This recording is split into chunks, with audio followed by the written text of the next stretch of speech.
Good evening, everyone, and welcome. We are Random Encounter Productions. I'm Cody Stone. With me tonight, we have...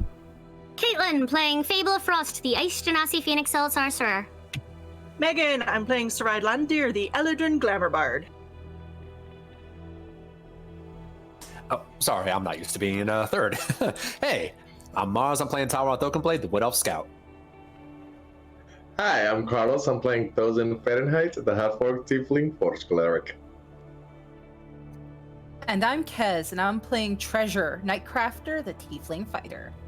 Whose fucking idea was it to have all of the T's in on one night? We're not doing this again. All right, well, we do have a couple of quick announcements before we get into tonight's adventure. First up, Caitlin, why don't you tell us about Norse Foundry? Hey, good timing. I just told the chat. If you... I'm swiping audience member number 3. I just imagine you as those TK3 puppets just talking to yourself, and so that's how I will expect you to behave in chat tonight. Norse Foundry, though. The other members of your watching party have decided, make these gorgeous metal dice. As a matter of fact, I think most of us have something by them. They make gemstone, they make aluminum, they make this bad boy who will break the desk if I don't roll him on something. Do the beauty blogger, babe. You gotta do it careful. There you go, show off those opalescent dice.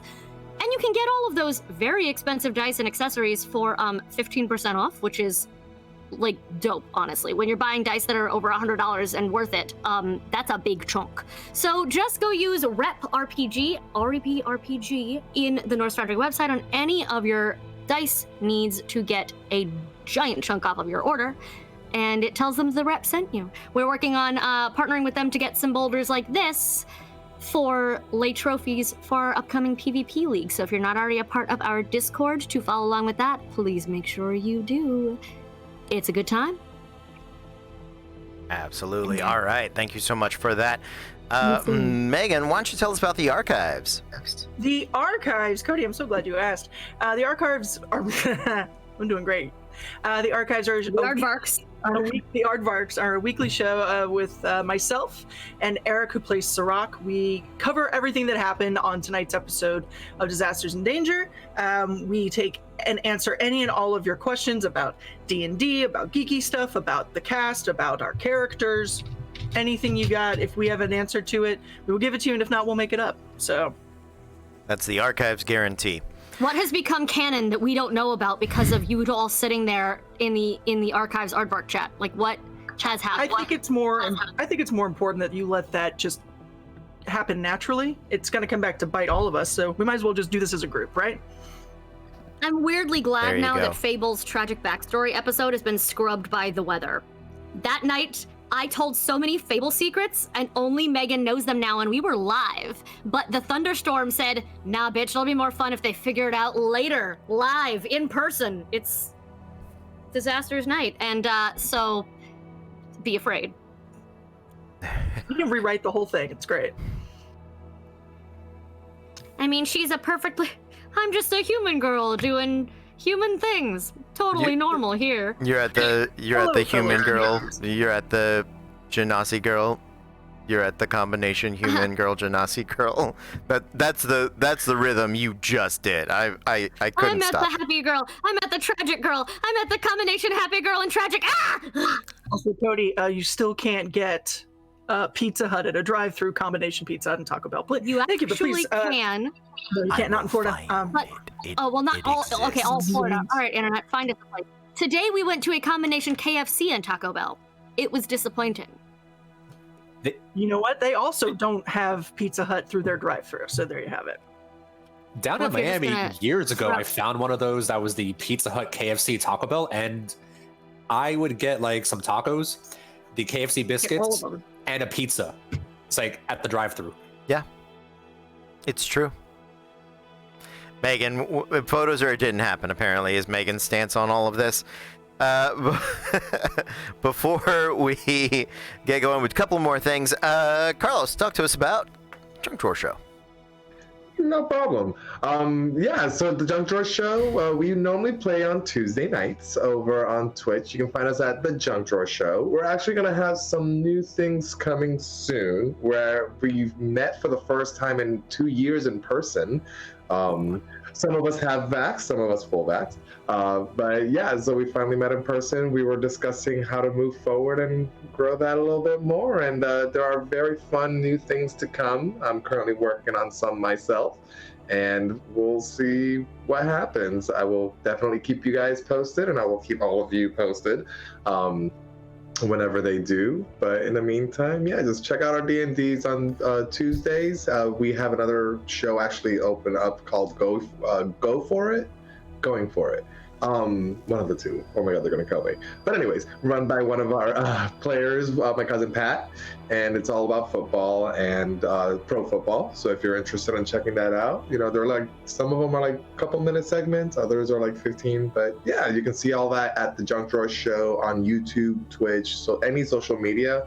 And actually, we just opened up, I think it's the junkdrawershow.com, which has all of the above, and you can just go there and you can find all of our social media from there. That is awesome. Definitely check them out. And Kez, tell us about Lance Orlando. Hey guys, so you've seen us do some really cool stuff here with characters swinging swords. What about doing that in live person, actually in front of people? So that is what we do at Lance Orlando. We are live action novelty combat entertainment. There you go. Been able to meet we haven't been able to meet due to COVID and safety restrictions for over a year now, but we are starting to get back into the swing of things and are hoping to be meeting up again by the end of June.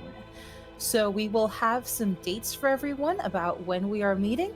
If you are Orlando local and would like to see when it is we're going to be able to meet up, you want to be a part of this, you want to actually learn to do at least half of the cool things your D&D character does in game, keep an eye out for Lance Orlando. Join up with us and not only do cool things, but participate in shows so you get to do them in front of other people. And I believe we are partnering on a video series with them coming up really soon that we've been very, very excited about for a while. So big exciting. Go get your stabbings, everybody, because that is get stabbed in the arm so you can stab people in the face. That's my motto. No, it's my motto. Well, to be fair, I mean, with Lance, we would teach you how to pretend to stab somebody in the face, because get stabbed in the arm so you can stab someone in the face for fake. Done. So with that mixed message, let's go. With that mixed message now in the bank, let's dive in to tonight's adventure. So, when last we left our heroes, well, this is the land of Lickdracht, a land of fate, a land of destiny. And our heroes have traveled across the Warden's Barrier to Western Lickdracht, the true land of dragons. And here, they have encountered the House of Shields, a dwarven remnant, one branch of the Black King's empire. And they have agreed, since winter has fallen over the mountains and traveling across them is currently very treacherous, and their allies require more days than our heroes do. They have agreed to help Beardrin of the House of Shields in reclaiming keys to hopefully reopen the Black King's chamber. In that effort, they have traveled to the Forge of the Fist, a fire giant stronghold that has long since been conquered and taken over by dragons and dragon descendants. These dragonborn or half dragons, a little hard to tell. And they have run across some enslaved fire giants. One in particular, who is a forge master in the midst of creating a suit of draconic armor lined in mithril and other precious metals, has been working for them. Our heroes last week did free him from his ogre captors, and he has agreed to aid them in their search for the Fist of the Forge, for the key that they seek. Only after they only after they free the remaining fire giants of this region and help them escape to safety. And so that is where we are going to pick up. I believe all of you were here. We're switching out Eric for Caitlin tonight. So Sirach is going to take a step back to the rest of the group, back into the teleportation chamber, into the Forge Master's throne room, as it were. And given that you are not fighting against fire giants, although you are unsure the elemental nature of the dragon kin, just for a little more all-inclusive term, right? While you're unsure of their elemental bent, you know that the ogres that you guys will be facing off against are fire susceptible. So, and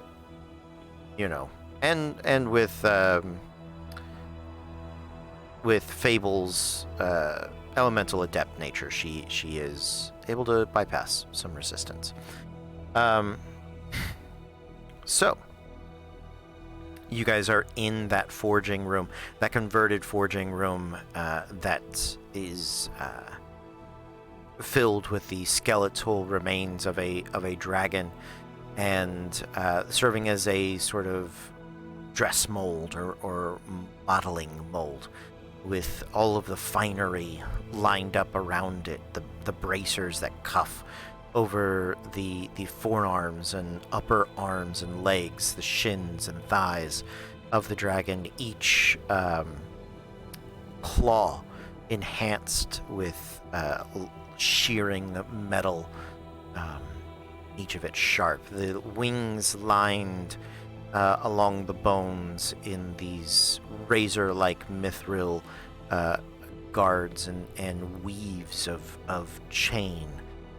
Amazingly light and delicate, very fine precision work, especially done by a giant.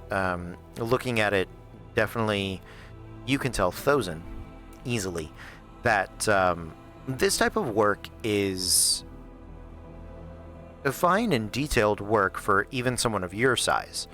And so that the giant, you imagine him almost having to like knit or needle or I won't say crochet, but like comparative to his size, the long thin fibers of mithril that he has stretched out, it is akin to that, and so the mastery is evident.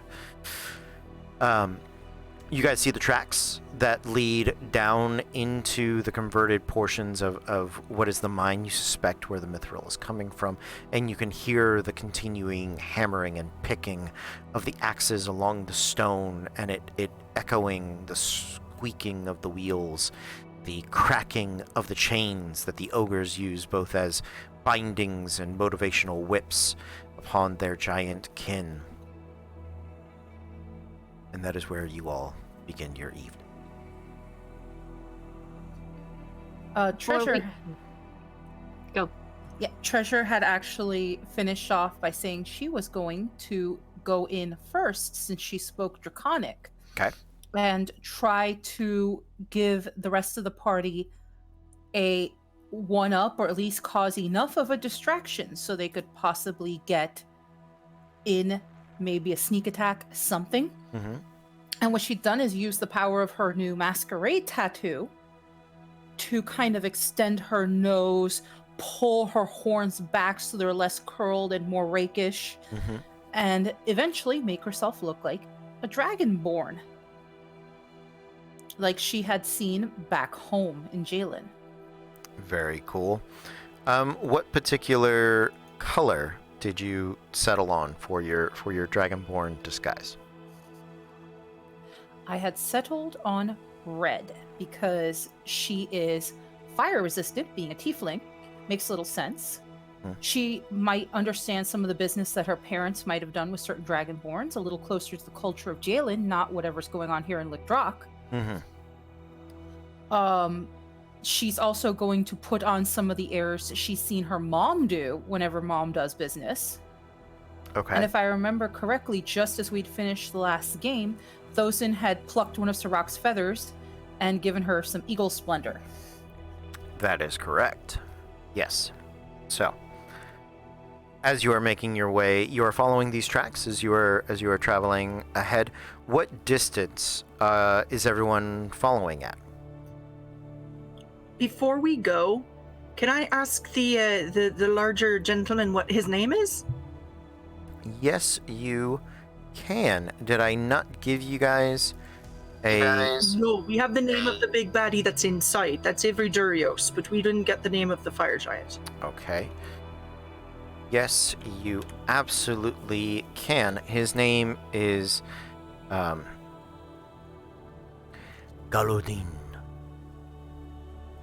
Balodine? With a G. Galodine. Dean. I like it.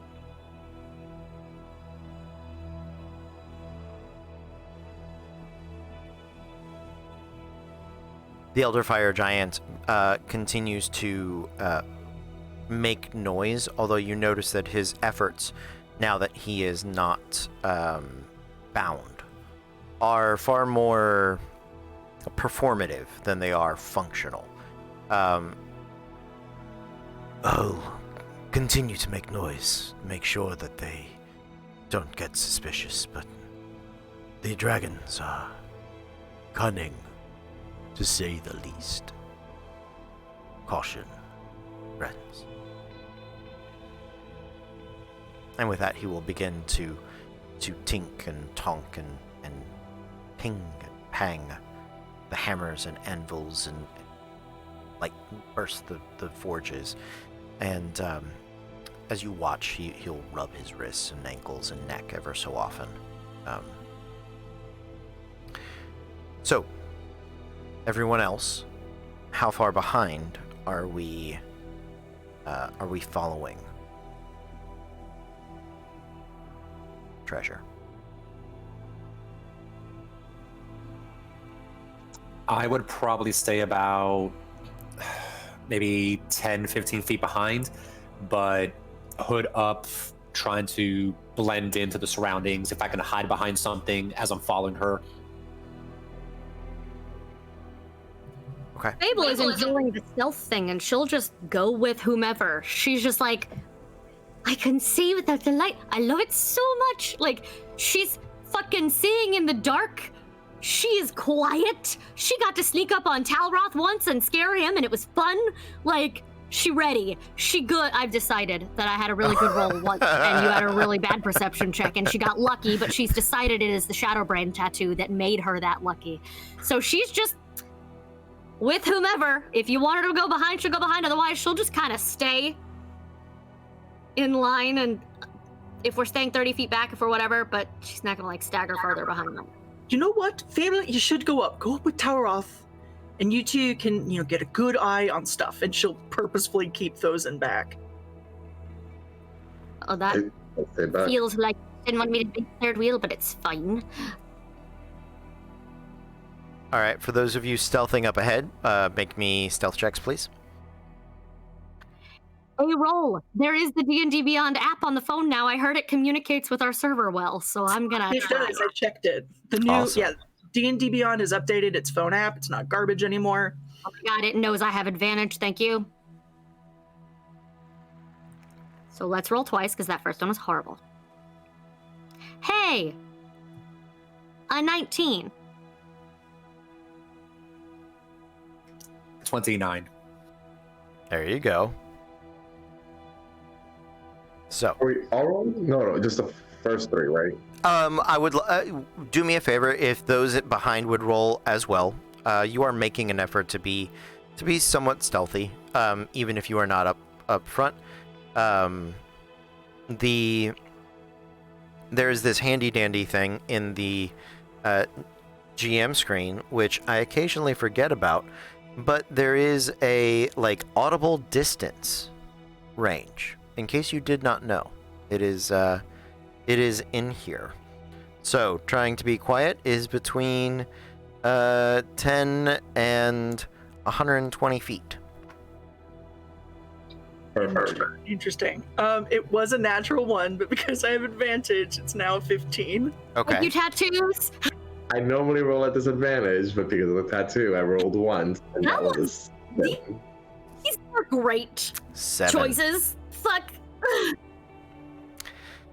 So, Treasure, as you are walking down up ahead, you see that much of this place has been converted and has been defaced quite thoroughly. The tracks of mineral and for these mine carts that have been brought through were definitely laid post the glory of this place that once existed. Wide and giant-sized, the rivets and bolts are inartfully smashed into the stone, causing splinters in them, and what was once not marble but very fine, very finely worked tiles and things along those nature have been ruined along the outside. Any statues that once stood very similar to the ones that you guys had previously come across have been smashed. Many of them have been dragged down.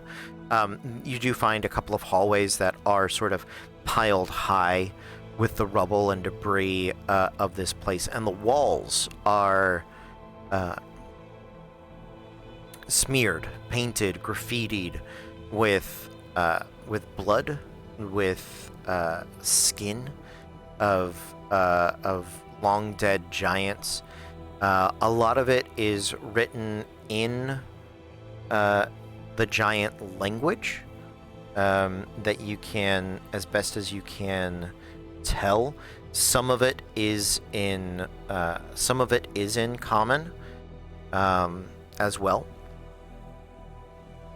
and some of it is in Draconic. But it looks like this place has been I'm gonna imagine 80s dystopia gang, but like ogres.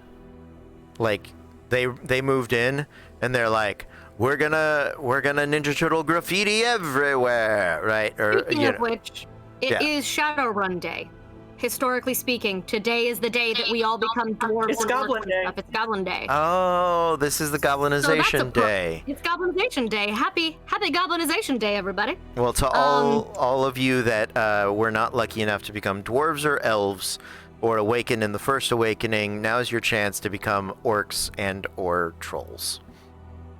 Also, it's Beltane, blessed be. Those feel like the right things to fall on the same day. Sorry, I felt like that was another thing we were discussing. I'm getting Firefly Reavers vibes from these walls. Yeah, that too. Not quite, but they're definitely cruel. There is a distinct cruelty amongst the ogres, and I will say that the ogres that you encountered were not quite the barely clothed heathens that are commonly associated with. But what they wore was definitely more draconic styled leathers, right? And but imagine them being sort of secondhand, maybe a generation out of style, right? There's a very distinct sort of dragon style that you sort of have picked up on, especially here in Western Lickdrocht. It very much sort of sweeps in, mimics a lot of draconic wings. The teeth have a very distinct nature to them. So rather than the primal savage that most ogres are, you imagine they are, I guess, yeah, maybe Reaver, maybe Yeah, it is very kind of 80s. I will sort of fall back on. The Wheelers from Return to Oz. Oh, I mean, it's better than the Lost Boys from Pan. The Lost Boys. Or okay. well, Rufio. Rufio's always a fashion statement. Who doesn't? Rufio.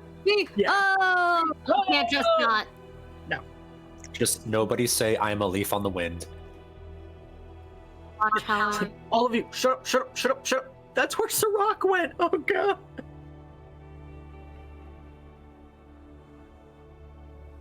Damn! The channel goes quiet. Oh my god. You know what? It's a good thing we don't have a healer tonight, because this is the night we all just die of sorrow. Oh wait, Thozen's here. We do. Oh wait. When was the last time I healed anybody? Yeah! Yeah! Fucking yeah! Treasure, as you're walking, So orcs. you do ogres. You do see some of the phrases you see are "Don't lose your head," and sort of a big splash of sort of the "Don't wash me," but don't lose your head in giant blood, about the height of a giant's head. Another one is sort of a crude drawing of a succubus riding an ogre's giant club as he bludgeons in a fire giant. One of the smaller scribblings is this graffiti sort of conversation of who took my dwarf skull? You never deserved it. Give it back. I know it was you.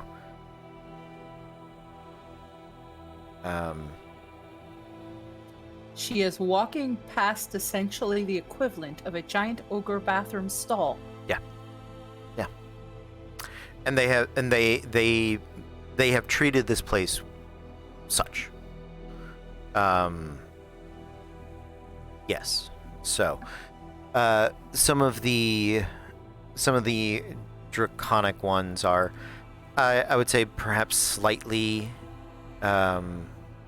more, maybe not poetic, but there's one that sort of stands out. It says, "The fangs of Bamor killed 2 ogres here." And the ogre bones do pile there. You can hear the sounds of the mines growing louder, and you sort of cross through the hall and down through another sort of open chamber. There is definitely a chamber here where the unused minerals and the non-metallic ores, right, sort of that debris, that detritus, is piled up in this very large giant chamber that you've kind of crossed into. So it wheels past here. The Forge Master takes whatever he needs, melts it, does it, blah, blah, blah. Ash and other debris is sort of wheeled back and dumped off to the sides. And they've been doing this for a very long time. You can tell this is one of those massive chambers. As most of these chambers are, they are designed for giants. And so this particular one, you can see that it has that. And you follow those noises as they continue to lead you down. There is another hallway coming up that is a little more well kept, and it is smaller. You suspect it was perhaps at one point for dwarven citizens or dwarven guests. One of those halls, one side of them, has been completely collapsed in, but one that does remain has a very heavy it is not the traditional wooden door. Most of the wooden doors that you have seen in these places, it is a stone door, and it is strapped and bound with steel, or at the very least iron, and it is very much a door that does not sit in the door frame. It sits over the top of the door frame. Definitely tells you that it was added after the fact, and seems to be high security, many very heavy sort of lock-looking mechanism built into it. You suspect that perhaps this would be a direction that those either dragon creatures or maybe the ogres, the slightly smaller residents of what remains of this place, to live there. And further ahead, you think you're maybe a chamber or so away from the true sounds of the mine. When Thozen and I passed by the graffiti of the succubus riding the ogres, a very large mace, she's gonna stop him and say, "Can we try that later?" Well, the mace, but I'll try it with a club. You do have a mace though? Don't you have the others? Say that he was Last circumcised. thing I want to think of when using my mace is my mother in that aspect. Okay, we'll find a club then. That's fair. Why find one when I have one? We could do that too. Anyways, if I can blush greener, I would. We got you covered. We can't stealth for shit. You just keep hearing banging sounds against his plate metal. Treasure, what would you like to do? It's Friday night. I was invited. Yeah, this is our old Friday vibes, but it hasn't ever been merged with disasters. So I don't know what to do, because usually it's Fable making uncomfortable sex jokes and you all go, "You're so tiny and innocent. What did you do?" And I'm like, "Circus. The fuck?" So I feel behind. But again, can we just agree? A club is uncircumcised. A mace is, because of the what's missing. I had to fucking say it. For those of you that have never watched Random Encounter Productions on Friday nights, it's this. No matter what the show is, it's this. So, back to Treasure. Now that we got that out of our systems, Did we?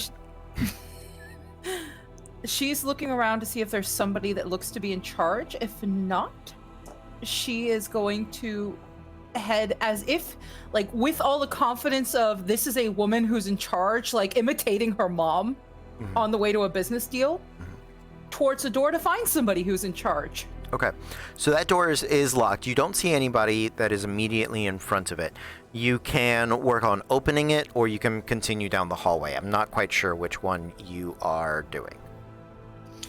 Well, looking for somebody that's in charge, probably down the hallway. Okay, great. So as you continue down the hallway, you do continue to hear the noises. If anybody else is stopping at the door, raise your hand. Okay. I'm just going to stop at it for a second just to mark it on the quick little map I'm making to come back later. Okay. Marked and noted and moved past. Thozen? Yeah, I'm stopping at the door, just observing it. This isn't like metal, right? It's stone that has been reinforced with metal. But it's been like, does it look like it's been rolled over the existing doorway? Like it, because you said it's bigger than the door that's there. Yes, it does. It does look like it has been. It completely encompasses the door jamb.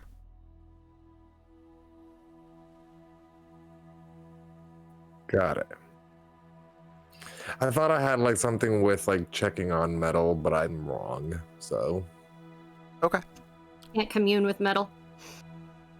No, but I what is it? Observe the beautiful craftsmanship, or is it clunky as hell? This is one of the finer things that is made purely for function. There's perhaps some art in it, in its design and functionality, but it is by no means a decorative piece. And it's open or closed? It is closed. It is closed. Okay. Looking at the hinges and everything, do I see that if we move it, it'll potentially creak, or has it been used recently? Has it just been sitting for a while? Do you know what I mean? It does look like it is a functional door. It does look like it sees relatively frequent use. A little tough to judge, but whether it would creak or not, you're not sure. It's very heavy, and while the hinges that are on it are definitely strong hinges, and they do look like they are maintained, like they're not rusted by any means. Just by sheer weight, there may be a metal on metal grinding noise that that is involved. Okay, then I'll say to the rest very quietly, I'm not sure how loud or how softly we can open this, so we can try to sneak in, but just know that the element of surprise might not be an option depending on the door. Okay. Treasure, as you round the next doorway into a large chamber, this one is in some ways very much like the chamber where you all fought the cloaker. I'm not sure if you were in specific were on that adventure, but it looks like they had a room that was once just a normal fire giant room, and they have begun sort of strip mining down into it, and have been the far side looks like the walls have crumbled in, and these mines have probably collapsed more than once, been redug and reopened. It is large, and you are at the top, and as you look down a couple of 100 feet easily, you can see the shadows of the fire giant's flames casting out of the tunnel. You can see one of the far ridges a couple of draconic dragonkin overlords that are watching. You can hear the rattle of the chains, the 5 ogres for each mining fire giant. The other, you know there to be 5 more fire giants down there. Yeah, five fire giants left, 6 total of this generation. Most of them have been killed many times over. Not many times. You get it. Resurrecting him just to kill him again. That's the necromancer way. What a petty mood. I love it. There is 2 other dragonkin that are on your side of the mine. They're not up in the watchtower up on the far ridge. They're sort of on your side, and you see them walking. They're kind of walking down the very long winding path that leads down into the mine. And you suspect, maybe because this is where the mine track comes up, right, that they were, at least one of them was perhaps the one you had heard earlier discussing the armor with your friend Galadine.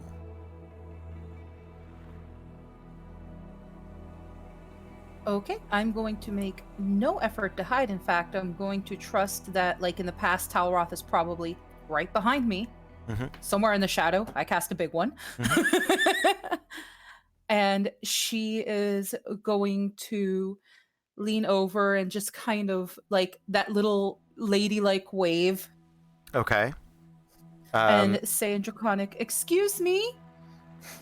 Make me a I'll give you a choice. It's going to be some form. Let's do a performance check first. Let's do that. Charisma-based performance check. With advantage. Thank you, Thosin.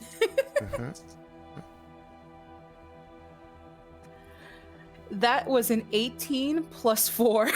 Nice. Nicely done. Yeah, you do catch the attention of the nearest people, and they sort of wheel about and look up. It is a difficult angle for them to kind of see, right? These sort of stretches and things, and you what's your passive perception? 11. Okay. You can see their mouths moving as they're sort of talking very quietly to each other, but it is it's impossible for you to really hear what they're saying because of the echoing coming out of the mines and the sounds. And they talk for a brief moment, and then they'll start to kind of walk back up. And as they do, you hear one of them. And you can tell now, these, so Dragonborn, their colors are, here in Western Lickdropt, are a little more muted than true dragonkin, right? Dragons that are green are verdant green, right? Blue dragons are the azure blue of a sky. You know, red, the fires.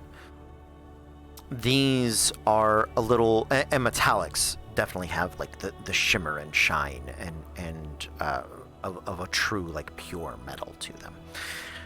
These dragonkin, in their, whether they're dragonborn or half dragons, it's still a little difficult to tell. Are blended. Muted.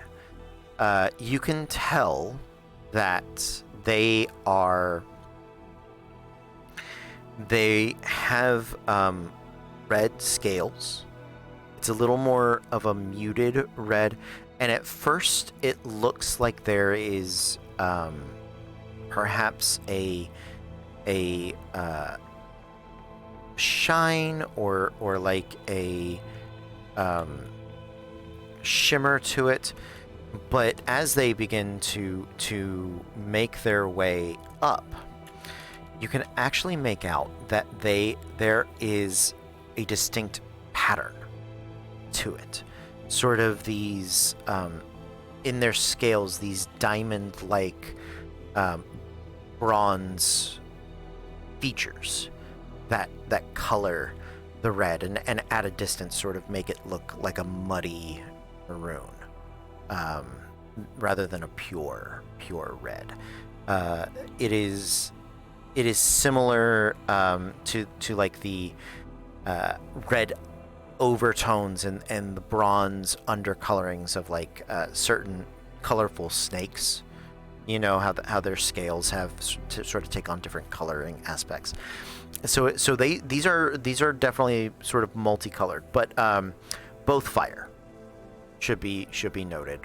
Both the metallic, whatever that one is, not gold, and the red, and they begin to make their way up. Go ahead, Talroth. Brass dragon? Brass. Yes. Oh my god, I heard Wrath Dragon. And I went, that's new? Is that in Tasha's? Like, brass, yes. Brass, bronze, and copper are ones I always get confused. I only know bronze is that's what Eric's old character was, correct? Oh, Hrothgar. Got it. So, they begin to make their way up, and they call up in Draconic. Who are you? What are you doing here? And Treasure puts on, in her best kind of impersonation like her mom, even adds in a little bit of that Jalen like accent. Dala Ruby Scale, I was sent by the Nice Crafter family. They have business here. And I hear that you are constructing things. I saw your lovely workshop on my way down. I would love to have words with whomever's in charge and see if we can make business. They'll stop, and you see them sort of trade a few other words, and they're make me a persuasion check, please.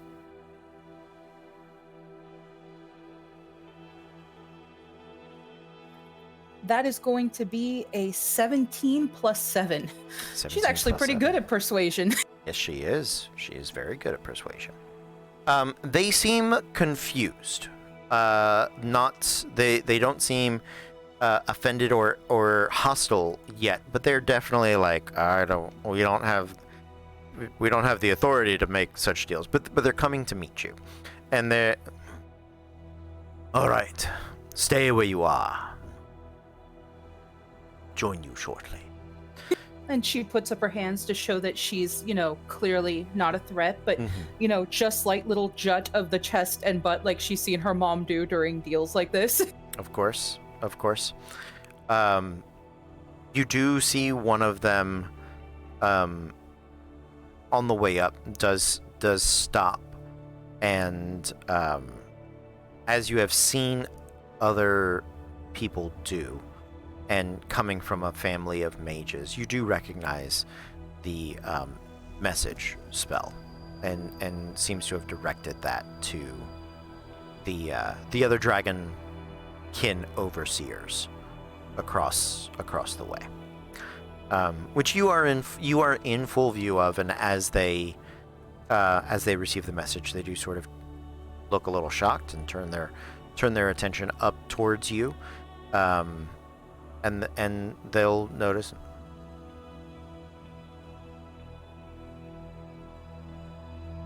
And so the two begin to make their way up and over to you. The rest of you, at the current moment, you guys have a decent hiding place because you're up on that top level. You can recede back and block the line of sight from those dragonborn, those dragonkin. As they make their way onto that top level, though, I will need another stealth check to see if you can find places to hide.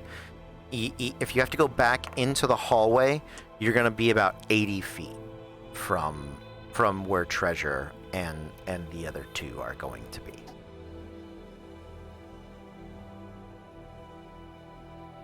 In reading order, please. That's gonna be... Yes, I know, I get to roll twice. Oh god. Let's take the first one, which is a 10. Okay. Fable got... Dirty 20. 24. 8.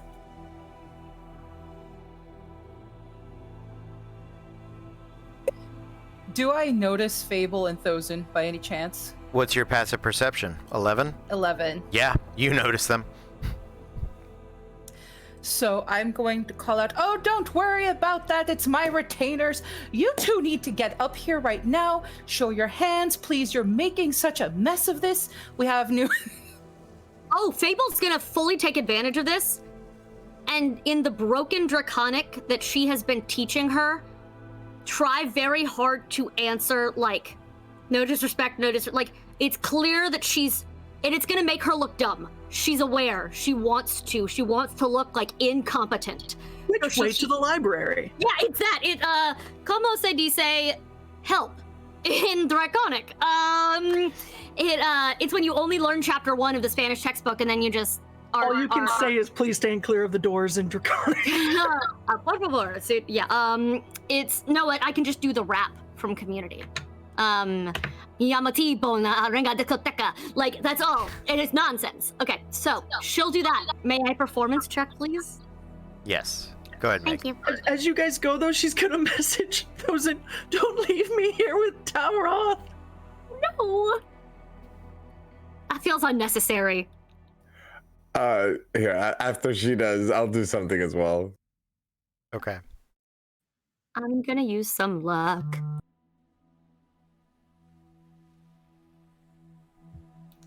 $12. That was with me using luck. It was 11, and then it was 12, so I gave up. Okay. Tauroth, what are you up to?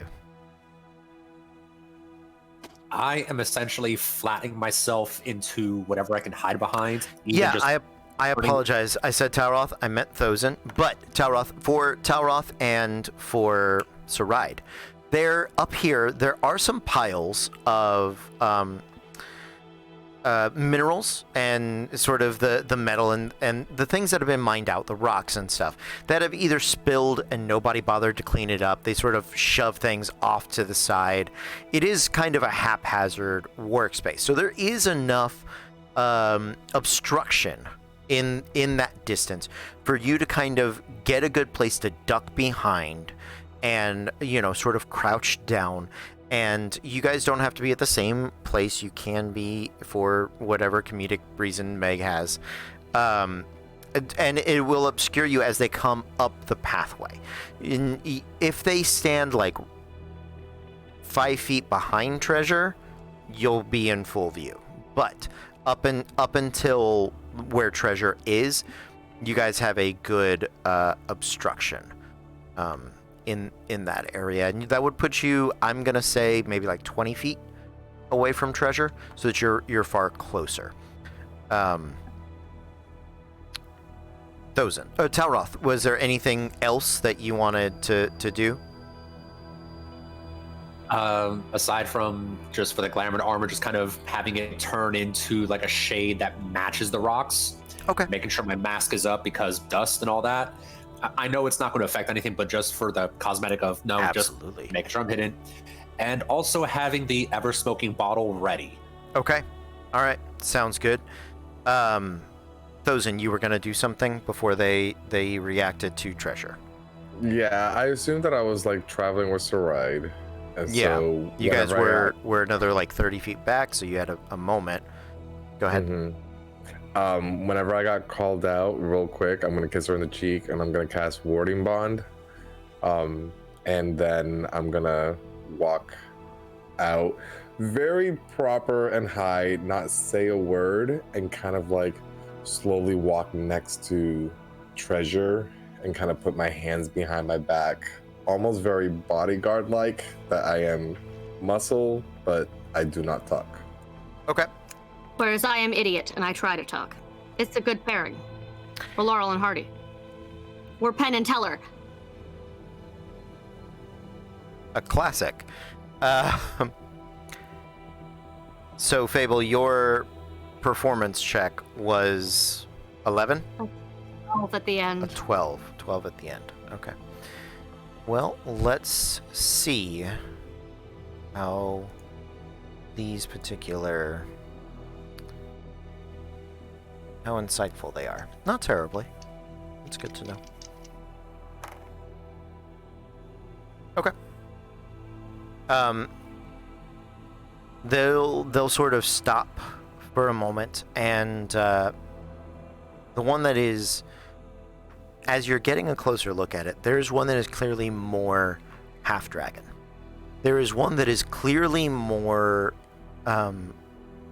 draconic. The others seem to be of the same lineage, but are dragonborn, perhaps. Although it does... imagine a dragonborn that was a half-dragon. That's sort of what we're dragonceptioning a bit.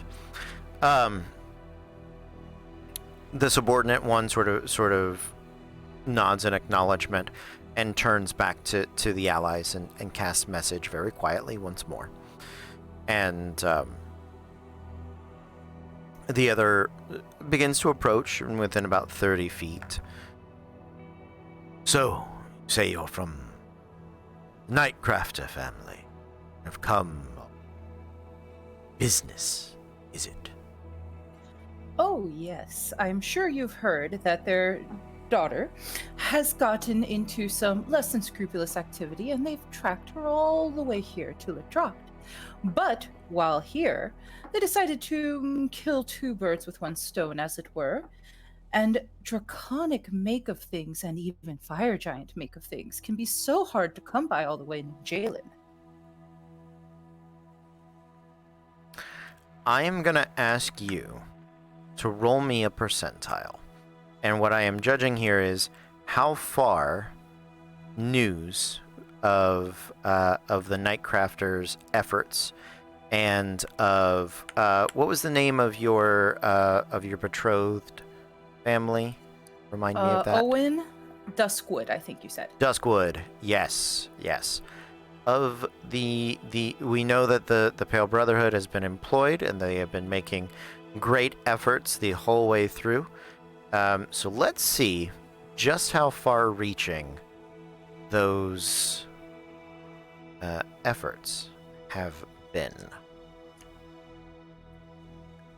I rolled an 86. 86. All right. Good place to start.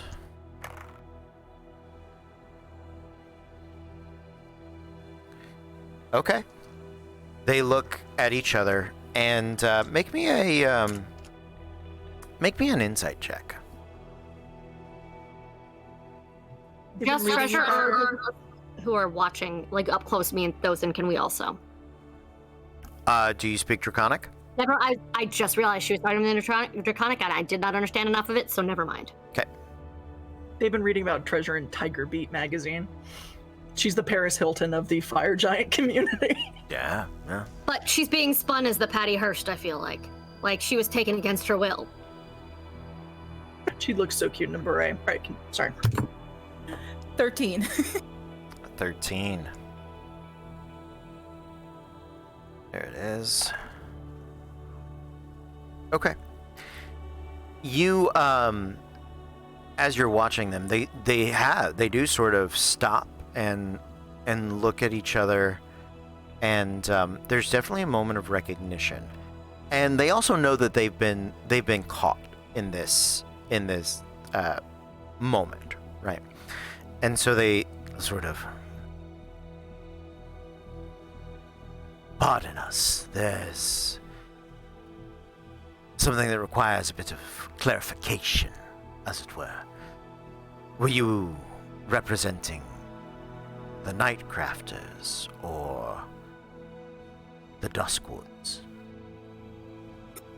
The Nightcrafters, actually. Ah. Of course. Then, perhaps business could be reached, although we have a more immediate order to be fulfilled at this time. You understand how testy certain customer can be. Oh, absolutely. It's not something we haven't encountered a million times before. I completely understand. And she's milking this, hoping to give, like, Talroth, whom they still have not found out, the chance to, like, sneak in during this milked over-the-top charade. I am waiting for a moment where no one's paying attention or they're not looking down the hallway to just... Okay. Listen, I can be an idiot if you need me to. I can just draw a lot of attention. Their attention has been very focused, and I'll say in the moments when they are contemplating the Nightcrafter versus Duskwood implications. Then you would be you would have, they would be distracted.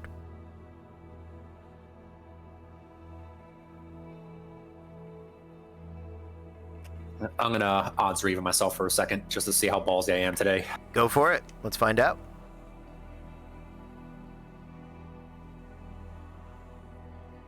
Of course, the dice lands dead center. I'm gonna chance it.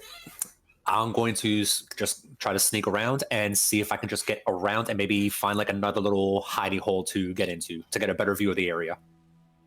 Okay. Yeah, make a stealth check.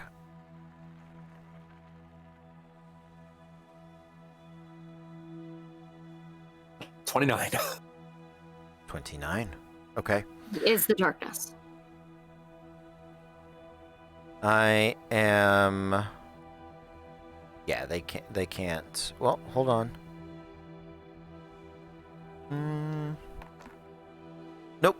Okay, so yeah, you dart out from your hiding spot, leaving Saride behind, and quickly, quietly, and with a tremendous amount of skill, go rushing over to another place that you are now effectively behind them by about 40 feet.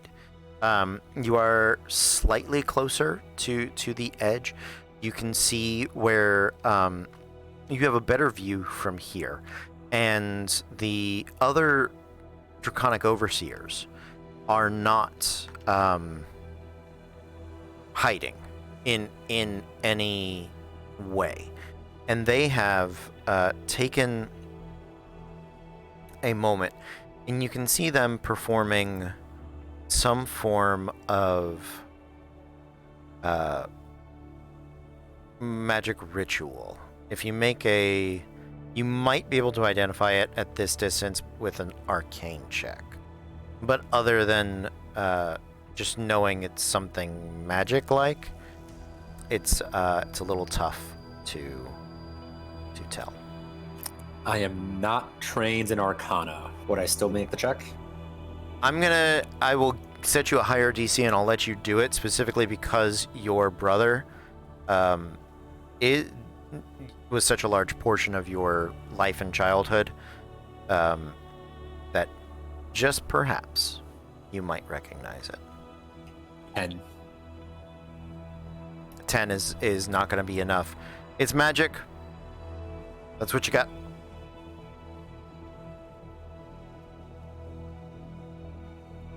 Okay. Yeah, I'll just hang out here for a second, let Treasure keep talking, and see what happens next. Okay. So then, what sort of order were you hoping to place? And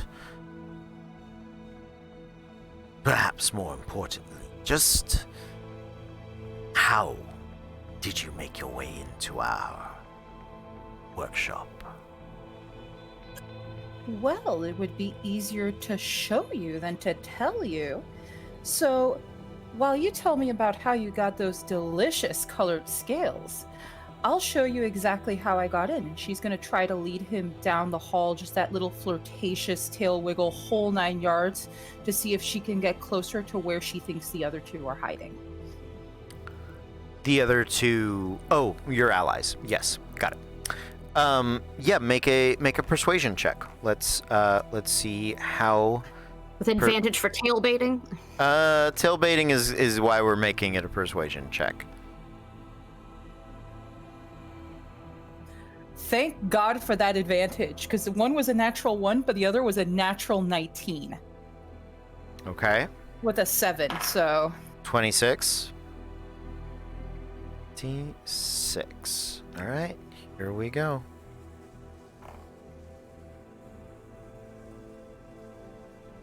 I think that would be most agreeable. And he'll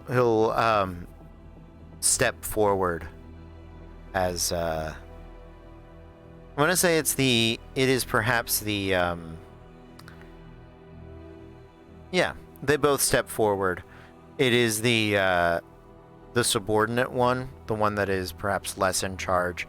That seems more like, we are definitely doing that, before his boss had the chance to be like, I don't know. He's like, yeah, no, let's do it. Like, so they gesture for you to lead the way.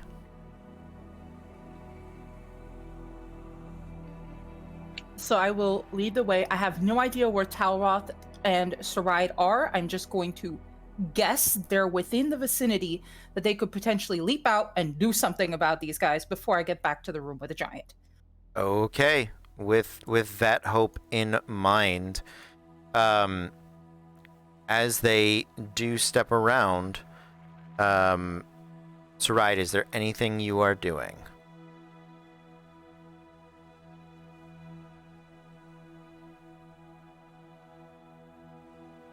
Hold on. Sorry. Okay. Fuck.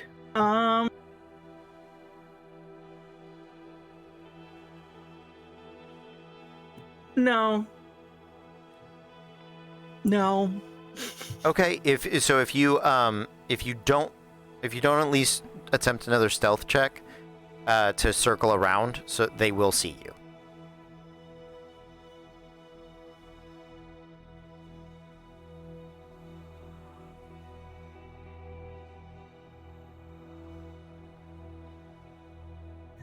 $13.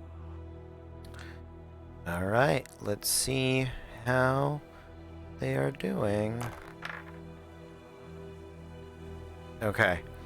As they step around, Sarai sort of ducked down and very tight begins to circle just around the corner, and while the subordinate's eyes are very large and pupil dilated and focused on the wag of the tail, the other one is sort of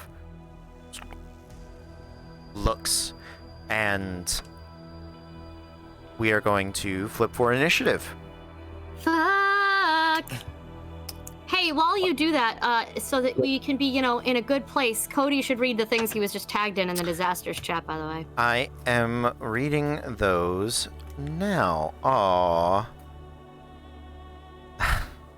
I really appreciate that, guys. Thank you so very, very much. The bad guys pull an ace. Oof. Is there one small thing that I can do before we start? Depends on what it is. What would you like to do? Since I was just waiting to see what was going to happen, yeah. If I see Treasure turn around and go back into the cave and everyone's following her, could I have started to maybe get a little closer again, or? I will say, this is all pretty close together. She starts to turn. They take like 2 steps forward, and look down the hallway, and that's when they see Sarai. So this is all very, okay. Very close together. What I am gonna say is that they are. So they are on guard, but they are slightly surprised. So we're gonna call this a surprise round for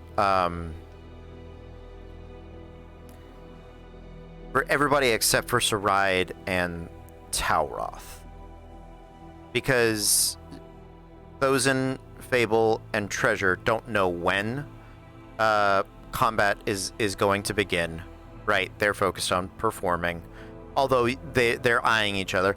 And the Dragonkin, to their credit, were a little reticent, even with as flirtatious as Dragon Treasure is, and was very, very well done distracting. They were still like, I don't know, that orc dude's real big. We should maybe, right, be a little careful around him. So suddenly they're on alert, right? The Metal Gear Solid exclamation point pops up, and this is the instant that they're gonna essentially reach for their weapons, and that is their turn, right? So they are on guard now. They will no longer be at disadvantage or automatically have advantage against them. But people getting full turns. Kez goes next. Treasure, you are surprised, but you realize it's on. So that is your turn. Fable, similarly, begin reaching for your wand or spellcasting implement, whatever that may be. Thozen, you two start unslinging your shield and mace. And Sarai, it is your turn. So for the record, when she was stealthing, because the tattoo that she got it's like on her shoulder blade and down her arm, it's metal filigree with stone studs, so that it mirrors some of the work that Thozen does. So her idea of stealthing was hide behind a rock, drop her top of her dress, and just stick her arm out so it looked like the metal that they were trying to mine. So she pops up topless and casts Dissonant Whispers on the one that I was invited Cody Stone, I was invited. She cast Dissonant Whispers on the one who saw her first, the boss that was a little sketchy about it. Mm-hmm. Okay. Dissonant Whispers on... Happy Friday night, y'all. Happy Friday. It's Friday. Friday. So it's a wisdom save? Yes. Working on wisdom I was just save. wondering. Sorry. Thank you so much. I do appreciate it. I was digging up my stat blocks here. Which one are you targeting? The boss. Got it. Yeah. He rolls a natural 16 with no bonus on wisdom. It's a 16 save. Yeah. Is there a half effect?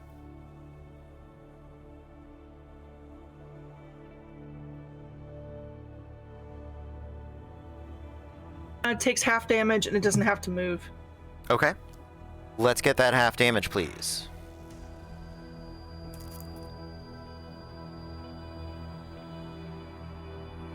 And these are, you said, green 10 dragons? half to, 10 half to 5. Okay. 10 half to 5. No, they're both red copper ones.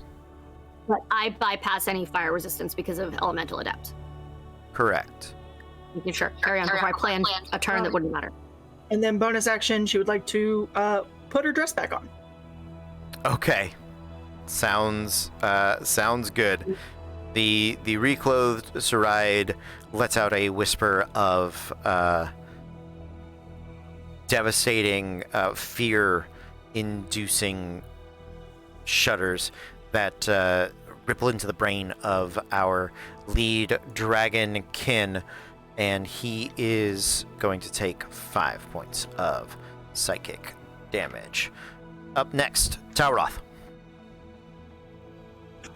All right, so if they already went into the cave, I want to say they're like 60 feet away from me then? They've moved very little. So they just, at what distance were they at before? 40? 50? I think you said 40, yeah. I would add, let's put 10 feet on it. They take like 5 feet, 10 feet, and then it kicks off. So let's call it a 50 and jump from there. All right, so yeah, I'm gonna have to bonus action dash regardless. Okay. Yep. If this is on, okay. So move, bonus action dash.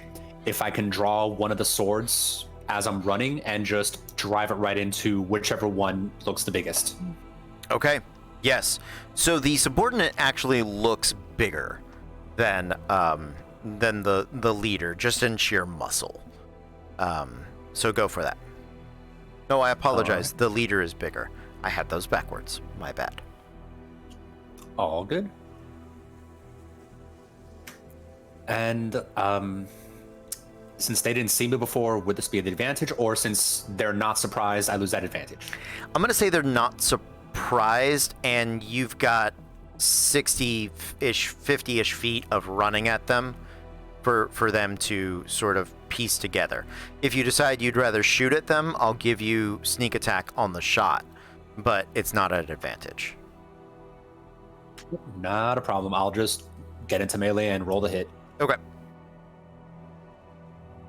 That's a 26. 26 is going to hit, yeah. That is 10 damage from the sword. Okay. With the 10 damage, the dragon kin, as your blade sort of swings in and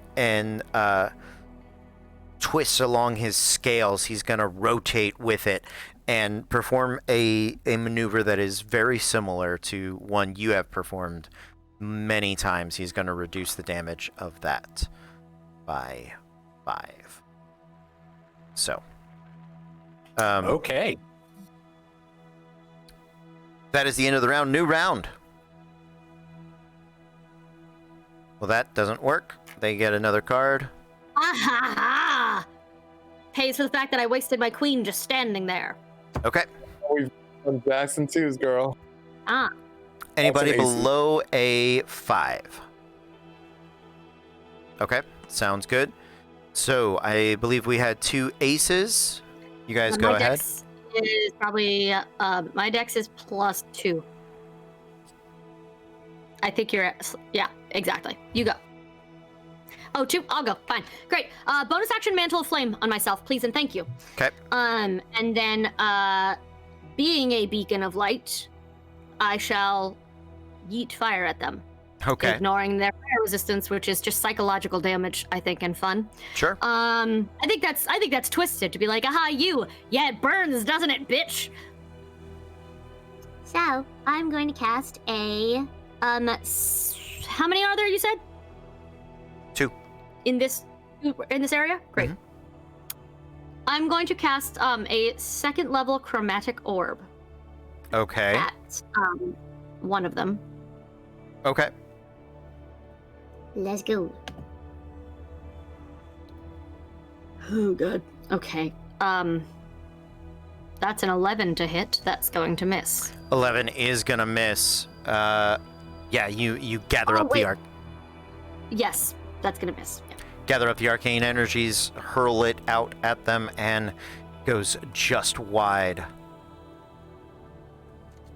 And shit. Yeah, because my damage gains, not my attack roll. I was gonna say, wait, hold on. So that's fine. I just have made a big mess, wasted a big spell, and now I'd go, oh, good. And I would like to, are they in 5 feet of me? Are they in melee range with me or no? They couldn't. You would have been at disadvantage if you made a ranged attack with them. I just wanted to make sure that I did that right, because I would like to get the fuck out of the way. Okay. I'd like to, if my team is over here, I'd like to go around the other way if I can, at all, to not be next to them if I explode later. Okay. Yeah. When I inevitably explode later. Okay. Sounds good. And I'll be right back. All right. Those in. How far are they from me? 10 feet. 10 feet. Got it. I am going to run up to the nearest one. Okay. And I am going to... Oh, God, that's not smart. No, kidding. Not run up to the nearest one. I'm just going to, like, clap my fist against the shield and cast Toll the Dead. Okay. You're targeting the leader, I'm assuming? Sure. It's up to Let's you. go with him. Yeah? Yeah. Okay. He's already been damaged, yeah. Oh, even better. Yeah, so wisdom saving throw, DC 13. He fails.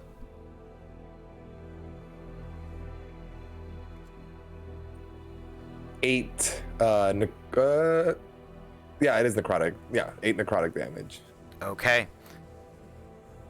The shield lets out this ringing noise. It pierces into his skull. He grabs at his not ears and suffers. Sorry, not sorry.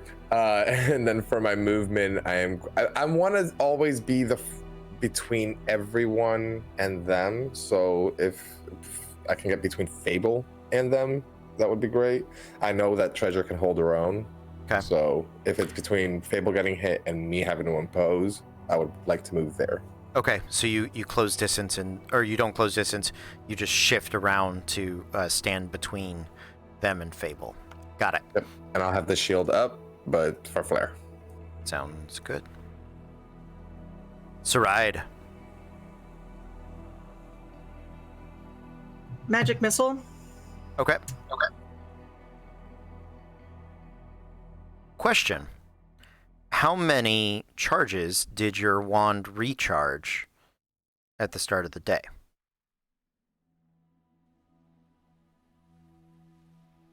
I didn't roll. Fuck. Well, now we can roll now. That is... Never mind. I'm gonna do something else. I'll figure that out for next turn. I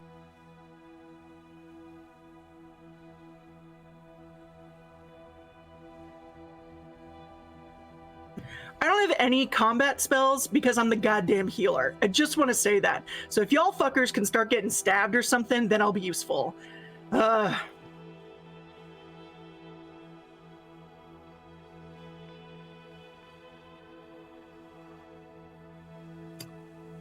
I'm gonna cast Fear on the boss. Okay. Casting Fear on the leader. And that is a wisdom saving throw? Yes, DC 16.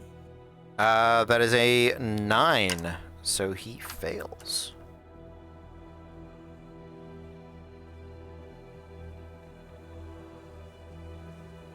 So he's not afraid of me. He's afraid of the phantasmal force I've created.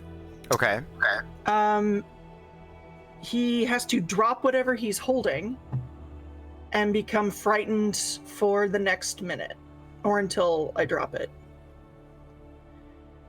While he's frightened, he has to take the dash action and move away from... I'm putting the thing right in front of me. So he's going to have to run into everybody else. He has to either use the dash action, unless there's nowhere to move. What?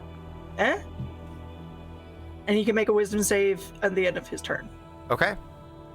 Sounds good. Oh no.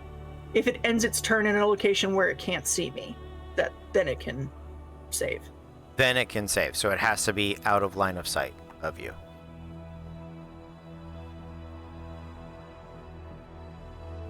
Okay. That. Now I'm going to look at my missile wand. It's 1d6 plus 1. That's how many recharges.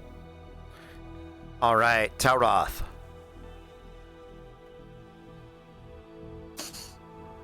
Okay, for the guy that was feared, if he takes damage, does he get to save again, or? I'm double checking. Nope. Well, it has to be out of line of sight of Saride. Or her... I'm going to say Saride because the Phantasmal Force is immediately in front of her. Yeah. And for positioning, where's Treasure? So, Treasure had started moving essentially towards Saride. She is about 10 feet from the bad guys. Let's say Treasure and Saride are essentially south. The bad guys are center. That would put Thozen and Fable to the west. You are on the east side of them. And nobody else within 5 feet to threaten them. Nobody has closed ranks at this time.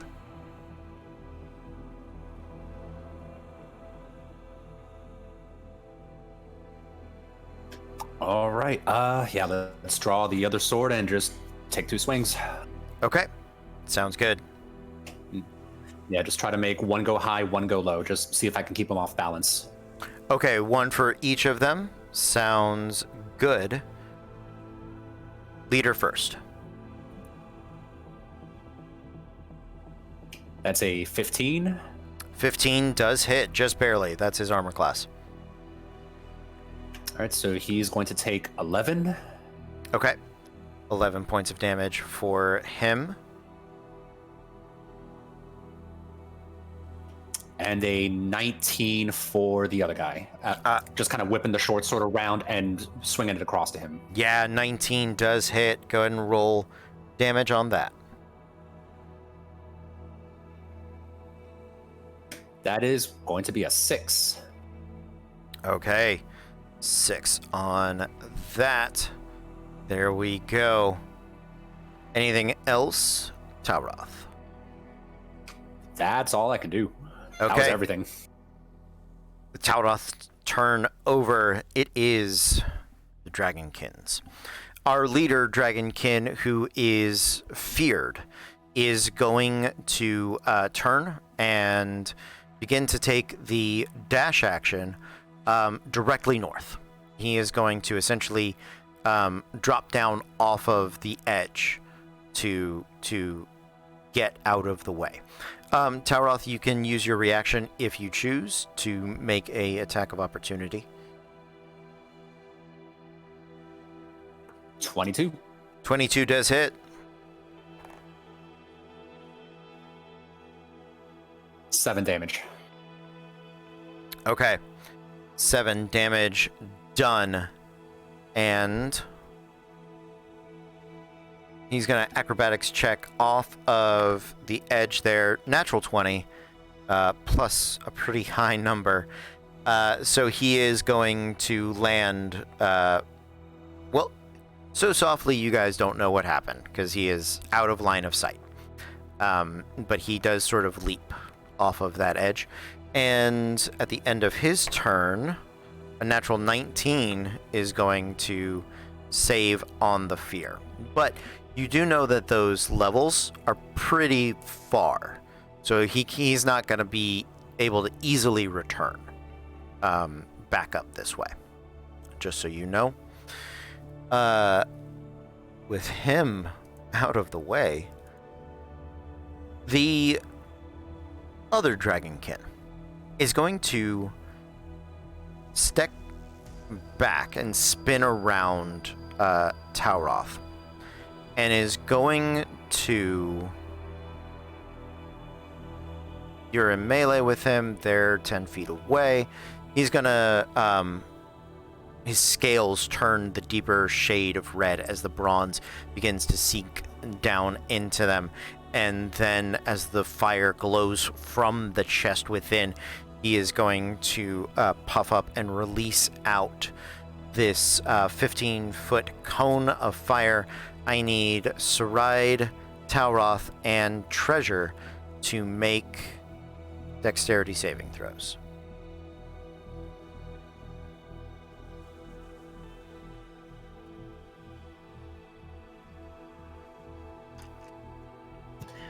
It's actually a 23 because of warding bond. Okay. 16 for me. 16 for me as well. 16 is the DC. You guys just barely save, so that'll be nothing on Tauroth. But for the other two, you are going to take half damage. And that is going to be... Let's see. 10, 20, 33, 34, 17 points of fire damage. To who? Saride and Treasure. I take half. So, I am fire 9. resistant. 9 to Treasure. And I'm resistant because of warding bond. So 9 to Saride. But then doesn't that mean... Oh, because you take the other 9. Yep. Correct. I take the other 9, which I'm going to do a concentration on Eagle Splendor. Or, yeah. Okay.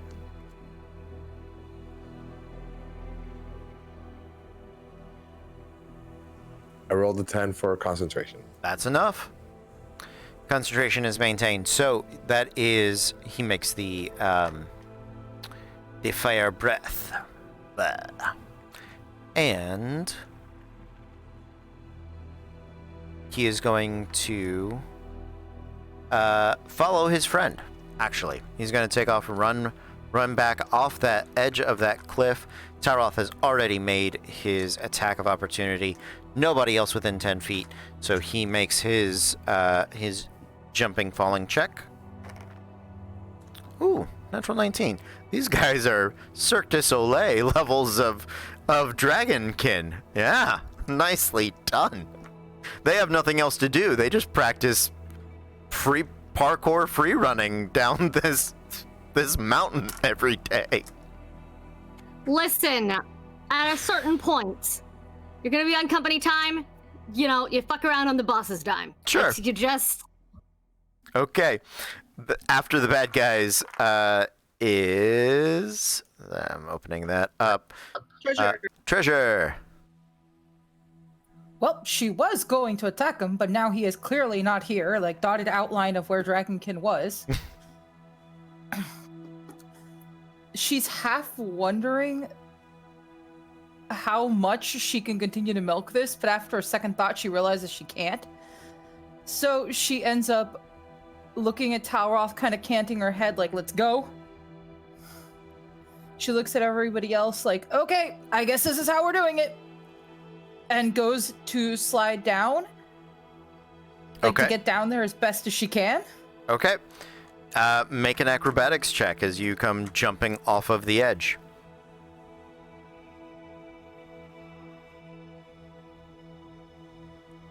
Not great, but not terrible. 16. Okay. It is a 30-foot drop. I will let you take half damage as you acrobatics successfully. Down there, that is going to be 9 reduced to 5. 5 points of fall damage. By the way, I imagine by now the draconic facade is gone. I mean, it's I don't know how that spell or concentration works. So you can drop it if you want. Sure. That's fine. So you land on your feet. You jump down. You are, I'm going to say, another... Well, hold on. The one that used the fire breath, you're within 5 feet of him. Because he didn't have... You both are just sort of stretching the edge of your movement speed to jump down there. The leader had to dash. So he had more movement speed and got just further away. So, Treasure, you can make some attack rolls against him if you would like to. I would. I've got 2 attacks currently still, right? I believe so. Let's do it.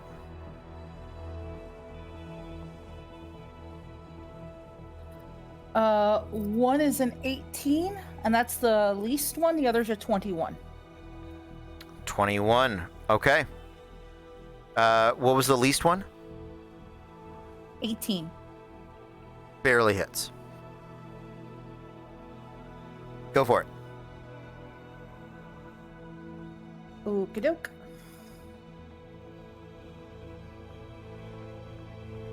First hit for max damage is gonna be, let's see, 12 plus 5, 17.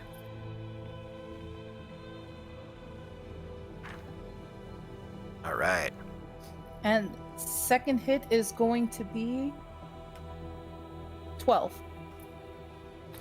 Okay. Sounds good. He is bloodied as you come leaping down. Great sword swinging off of your back, berserk style. 2 big chops. And the blood begins to slowly pour from beneath his armor. With that, we're going to take a break, and we'll be back to finish after this short moment. So please stick around. I'm gonna run a 1-minute commercial, and then we're gonna be back with some more stuff in just a moment. So until then, stay tuned. Back, everyone. We are Random Encounter Productions. I'm Cody Stone. With me tonight, we have Caitlin playing Fable Frost, the Ace Genasi Phoenix Cell Sorcerer. Megan playing Sridlandir, the Eladrin Glamour Bard. Maz playing Talroth Oakenblade, the Wood Elf Scout, who remembered his order now. Carlos playing Thousand Fahrenheit, the half-orc tiefling forge cleric. And Kez playing Treasure Knight Crafter, the tiefling fighter. All right, guys, we are mid-combat with a couple of dragonkin, half-dragon, dragonborn, all the Dragonception. Let's flip for initiative. Let's do it. All right, bad guys are on a 7. So looks like it's a pretty even split there. I think Talroth came up with the highest card. That is usually what happens. Let me see what the official mark is. Queen Talroth, you are up first.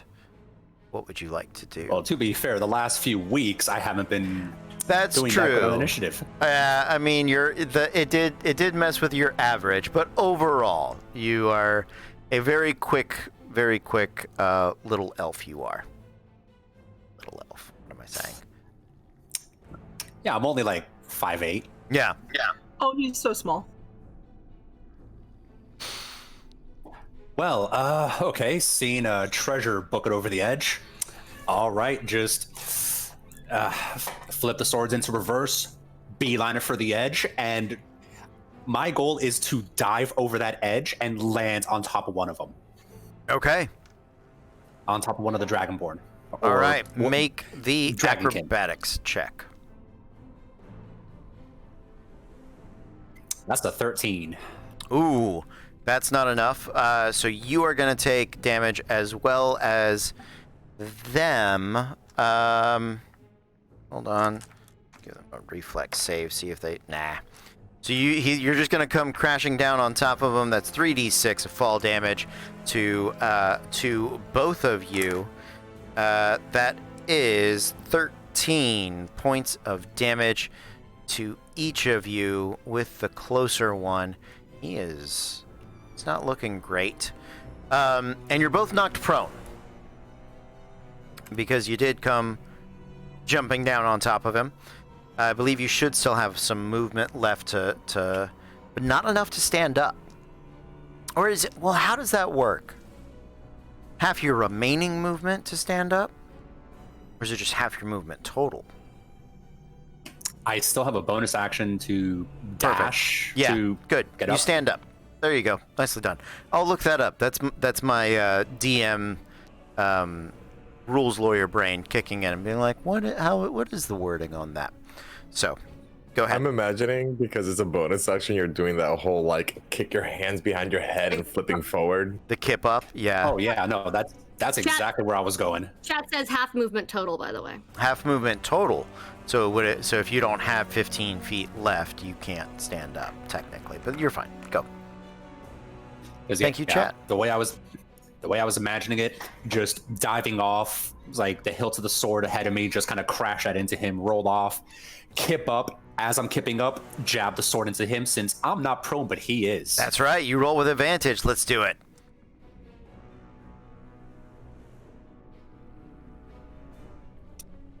Both dice were about to land on 20s, and no, but a 25 anyway. The 25 will hit. Not the critical, but all the sneak attack damage. Let's hear it. So 6 damage from the sword, and 17 from the sneak attack. All right, nice.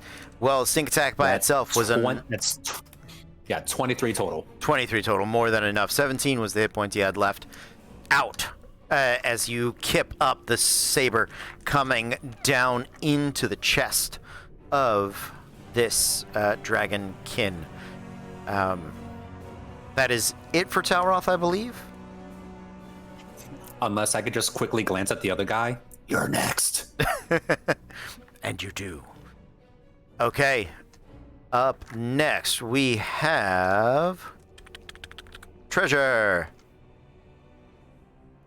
Well, the other guy is indeed next, because now all she got to do is move up in that range and do something about it. All right, let's do it. I take my 2 attacks.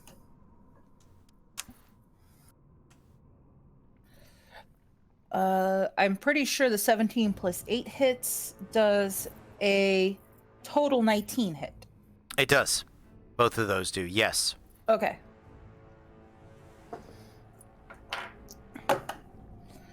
The first one is a 16. 16 points of damage. He is going and the second one.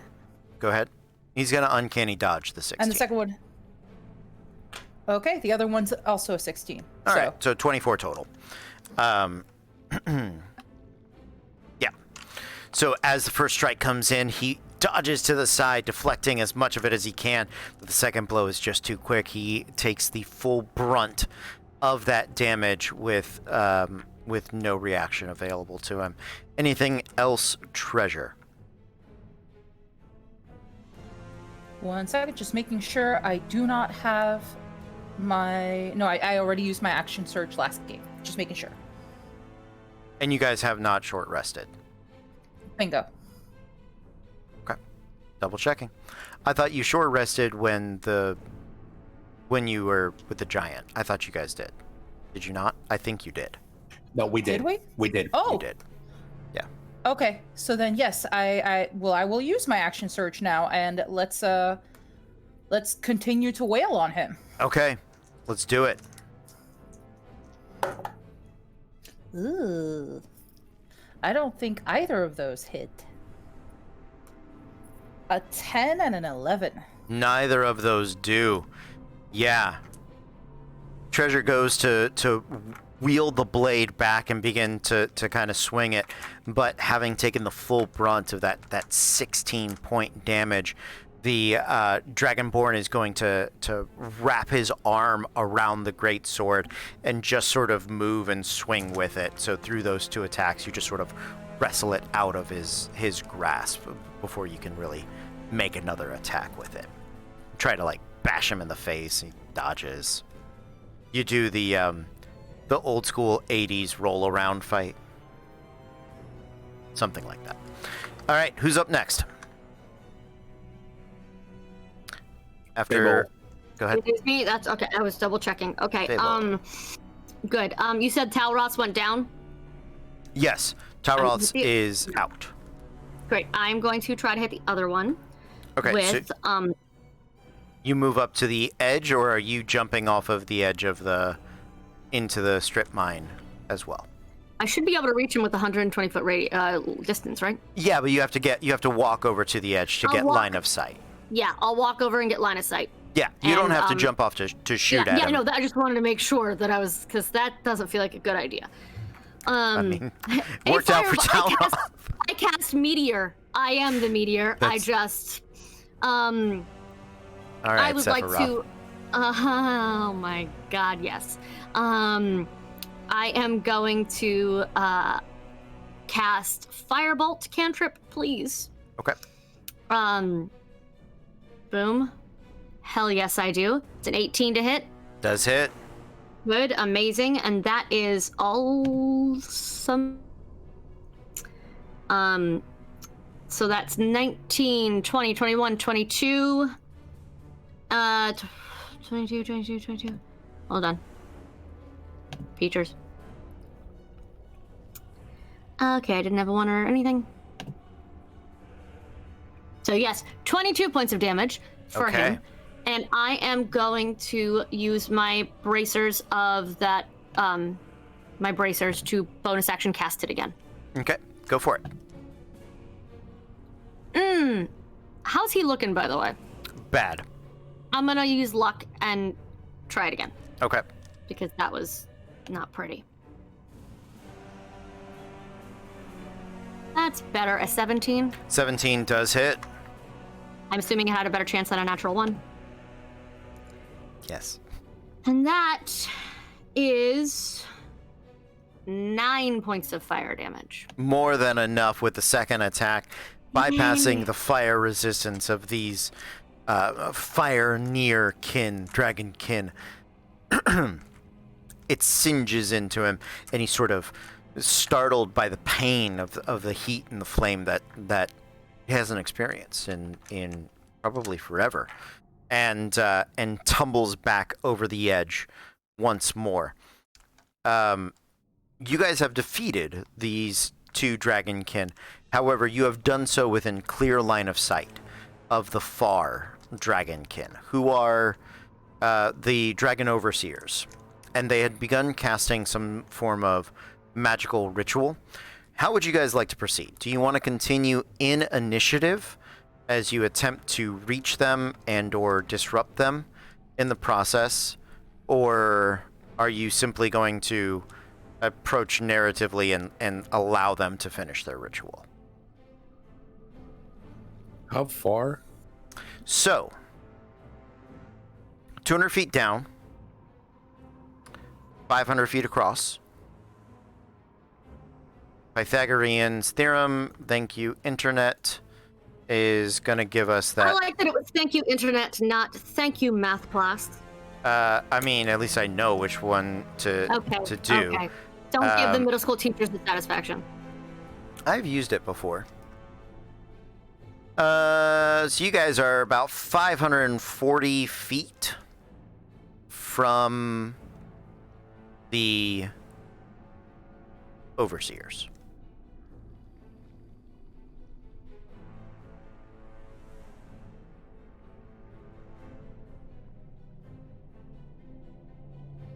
What is the farthest range ability each of you has? I have, Let's check that first.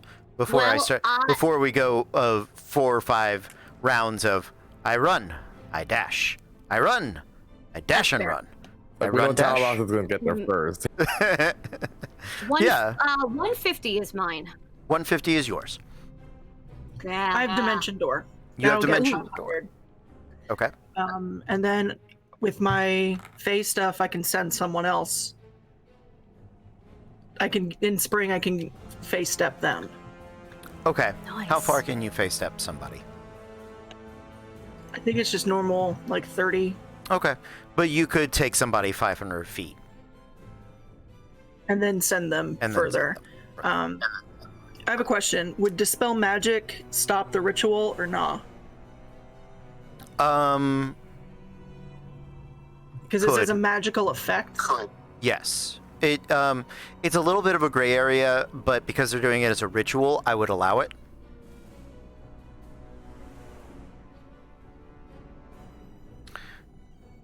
And that's 120. So in theory, I could try.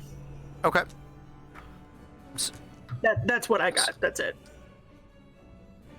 I got a short bow. That's a long range of 320. Okay. 120 is my furthest. Okay. 150 is fireball, and if I get there early, I can hit them before anyone else is in the way.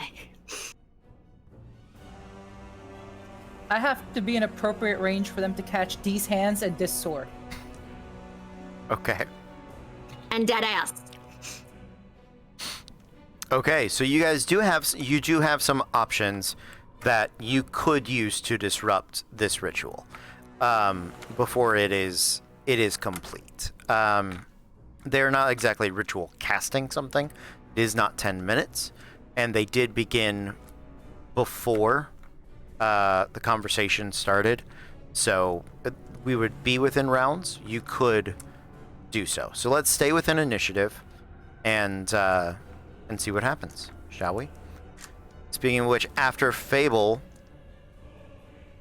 that gives us scrolling up. Can I use the rest of my movement to Jump down? I'll wait to see if we're magically moving people. Otherwise, I'll just hang for a second. Okay, you got about 10 feet left. So. Can I jump down then? Yeah, make an acrobatics check. DC 15. Great. Exactly 15. Okay. Because I have a +5 and I rolled it. It's in the thing. You can see. I believe you. That is 5 points total of fall damage, already halved for you. Yeah. Okay. Done. Up next is the bad guys that continue their ritual. Thozen. I'm going to go up to the edge. Okay. You got about 10 feet left. I'm going to wait. Okay. Until either Soride gets to me and figure out what she's planning, or if everyone's climbing down, be the last one down. Okay. So, any specific action you're holding in the meantime? Yeah, I didn't think about that. For my action, where are my actions? For my action, I guess I'm going to prepare to swing if I somehow magically am next to somebody that is an enemy. Okay. You prepare a melee attack just in case. Just ready. All right. Saride. How far is Talroth from me? 20 feet. Okay. Then I'm going to move up, grab Talroth and Dimension Door us. Okay. Oh, before I do, Mantle of Inspiration, everybody gets 8 temp hit points. If you want to use your reactions, move 30 feet, you can. And I would, thank you. I'm going to grab him and Dimension Door us.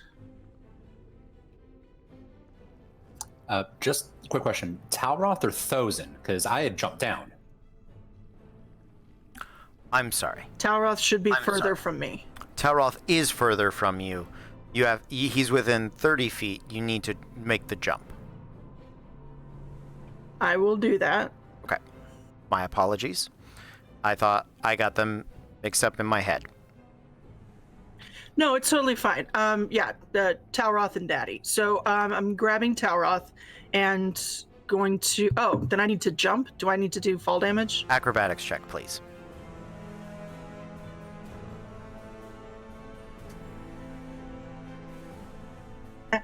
Four. All right. Just ass over teacup. That is 8 points of fall damage. No, not half. 8. But the 4 does not get halved.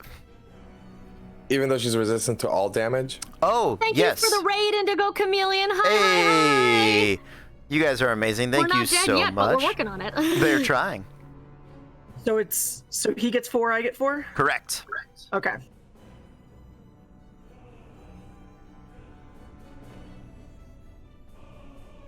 Okay, then yeah. And I'm then we're 40 feet away from the ritual. Yes, you grab Talroth, you use Dimension Door. You are 40 feet from the ritual. You are at the level below the ritual.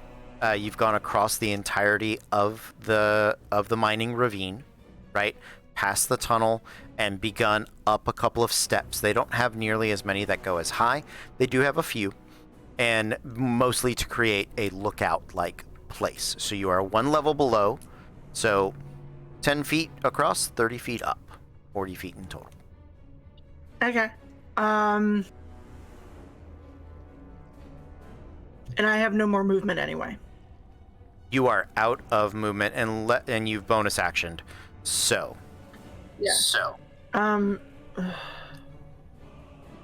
gonna ask Talroth to hold until I can fame move you. God. Remember when I had fun plans and I don't actually know what the hell I'm doing, so it just sort of turned to a cluster? I do. So yeah, anyway, I grabbed him by the scruff of his stupid ass neck, moved him, and now we can't do jack. You went 540 feet. You covered you're the just 500. only people who are going to be able to hit them at all before they're... No, you're good. You did good things.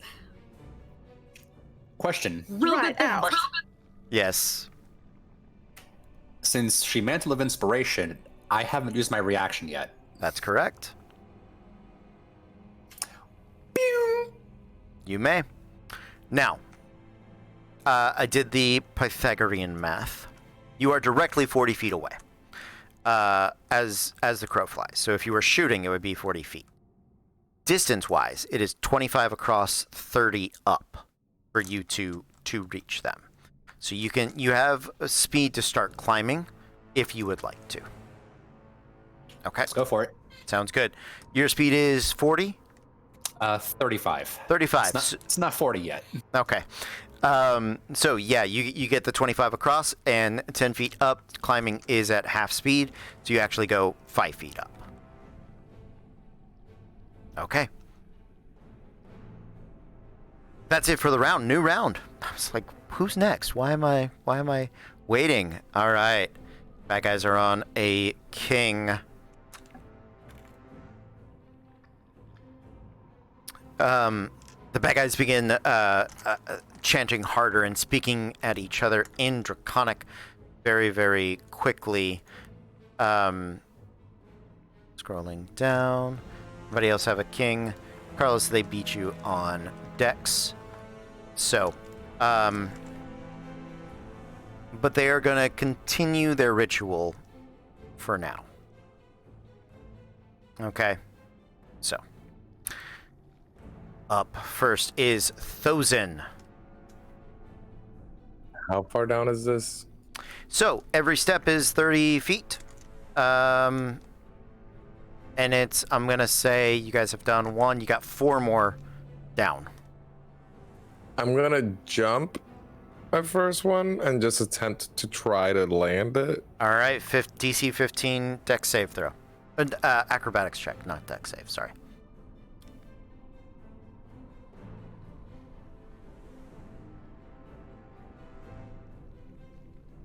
Four.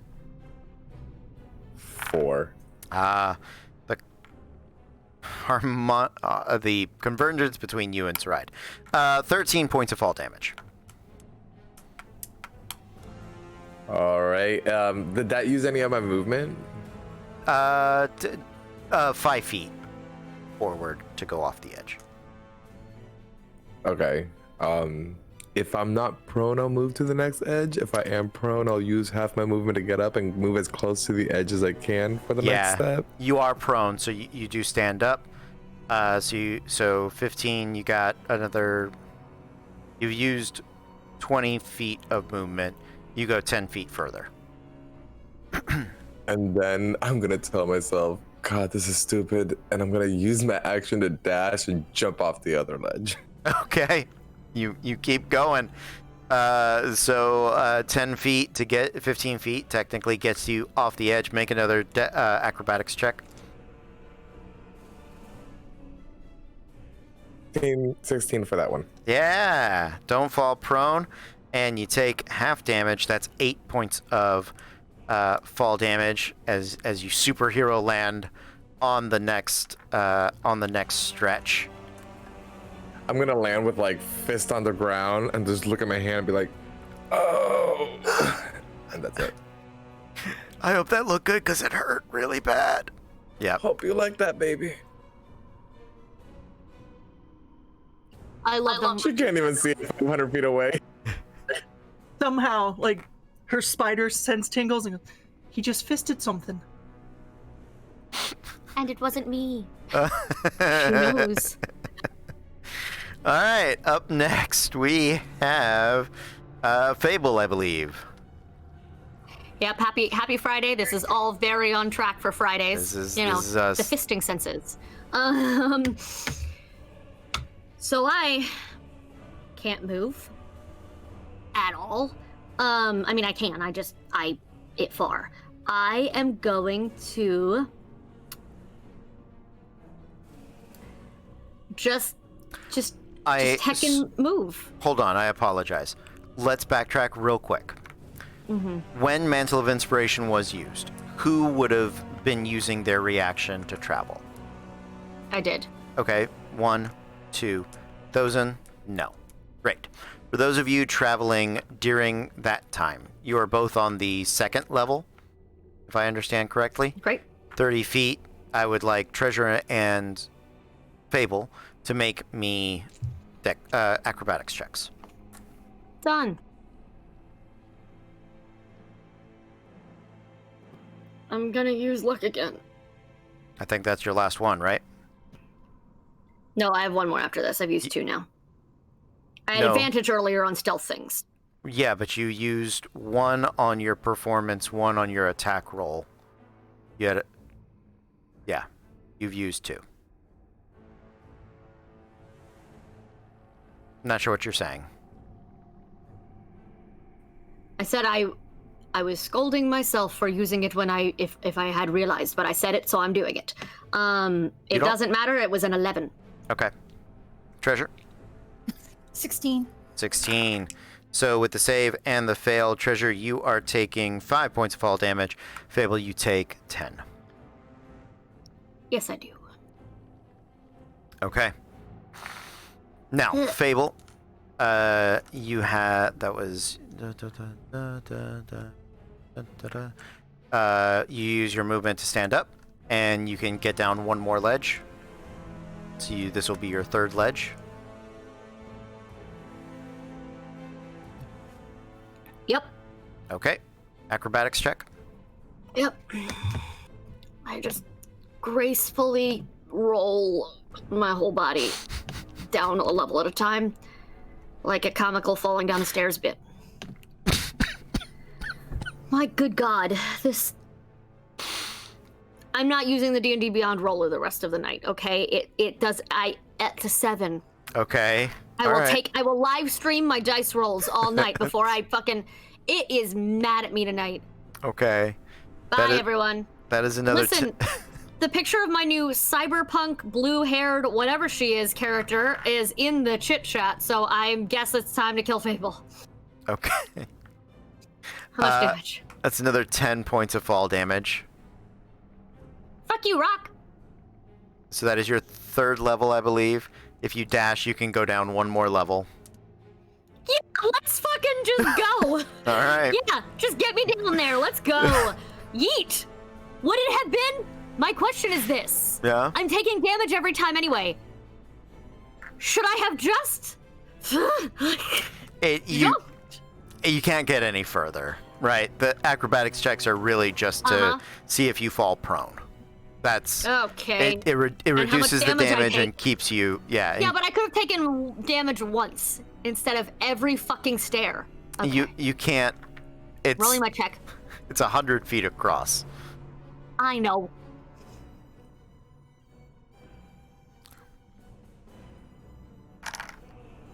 So it's going to be another 10 points of fall damage. Yeah, for my 10. And that was my boulder too. That was my Hail Mary die. Oh no. It is I'm gonna blame my health issues. They're infecting my dice. Cthulhu strikes again. Cthulhu. Fuck him. Okay. Now it is Mars. Okay, so I'm essentially 5 feet up. Mm-hmm. Yeah, I'll just movement to get the rest of the way. And I think I'll need to bonus action dash to fully get over the top. Yep. So I think you said it was a 30-foot climb? Yep. With the dash, you're able to climb and get within melee of them. Okay. How many of them are up there? Only 2? 2 Draconic Overseers. Do they? Okay. They see you as you come over the edge, yeah. No, yeah. I mean, I figured that much. Okay.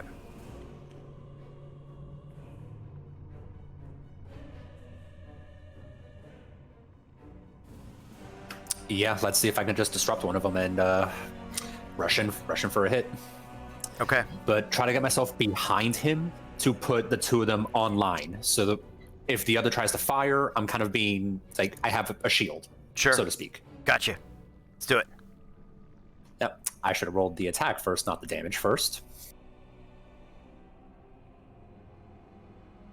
Okay, 22 to hit.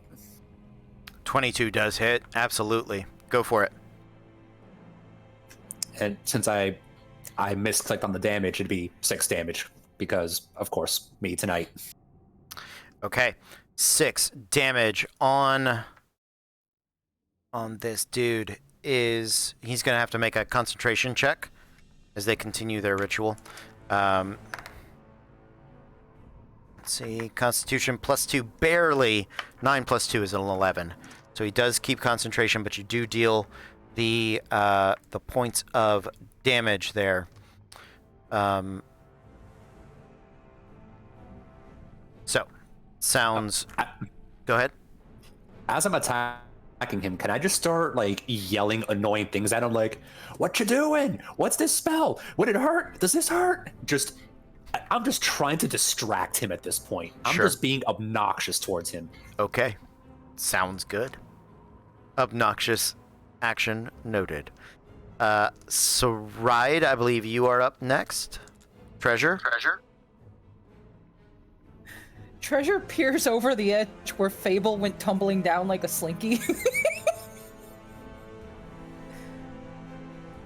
And she's going to go down and try to get Fable, like, essentially get her on a papoose on her. Like, okay, we've had enough of this.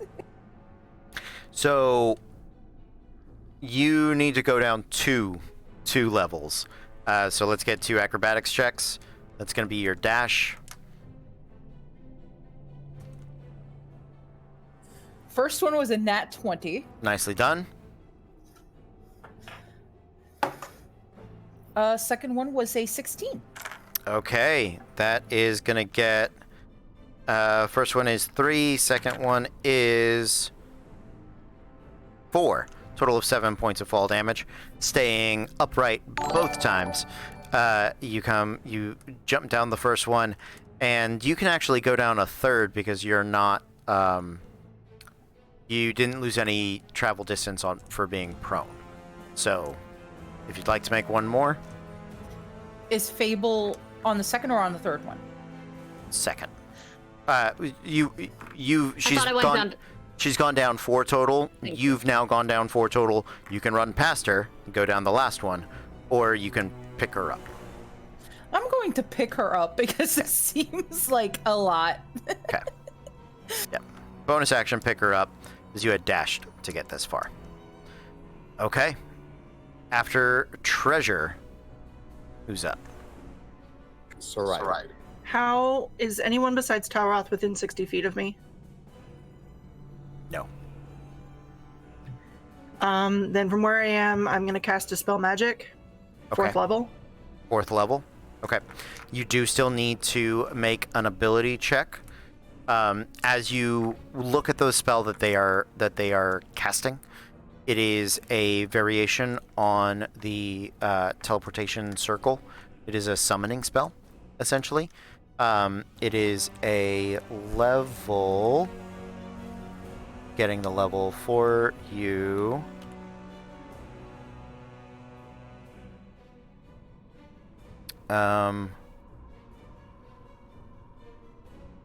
Is a level 6, so you need to make an ability check, DC 16. So that's a 20 plus my what? Charisma modifier.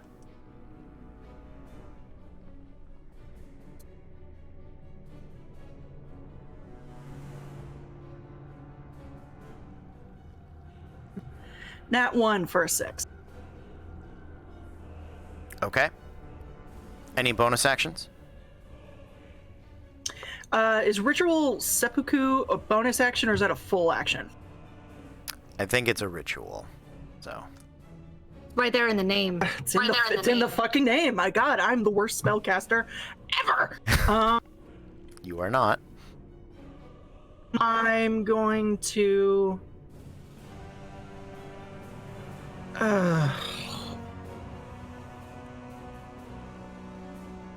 Start moving and climbing, because that's all I can do. Okay. I mean, you can teleport up there if you want. No, I can't. Spring, I give it to someone else to teleport, but he's already up there. I can't do jack shit, so I'm gonna start climbing. And fuck, this was stupid. I'm sorry, guys. You're doing good. Start climbing. No one's upset with you at all. You haven't made any misplays. You're fine. Yeah, no. All good. So I'll get 5 feet up I'll just do the Anna. Yes. And Frozen, just one leg up on the wall. That's the graphic. Sounds good. Okay. New round, correct? Yes.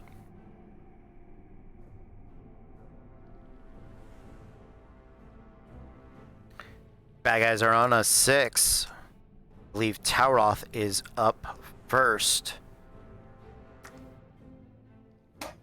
Okay, so is there even just off of a quick glance, is there anything that seems important there, or is it more just them casting the spell that's giving everything? The ground has been etched in a stone-chipped circle. You could try to break it, but you're going to be stabbing stone. And so continuing to disrupt them and their chanting is probably, you believe, the best way to stop the ritual. All right.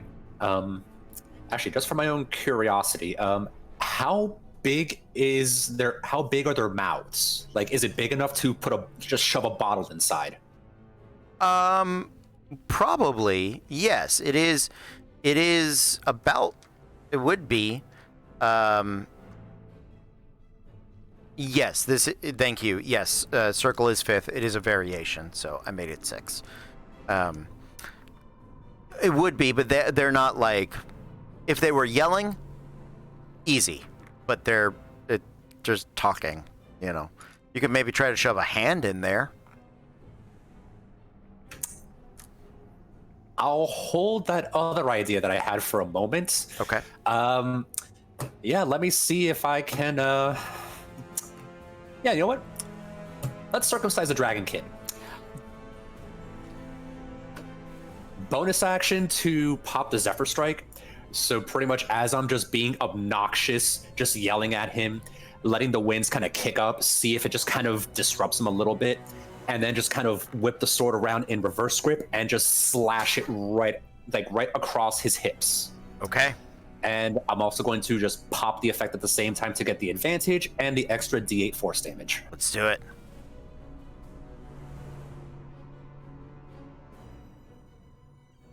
So 22 to hit. Absolutely. Roll all those dice.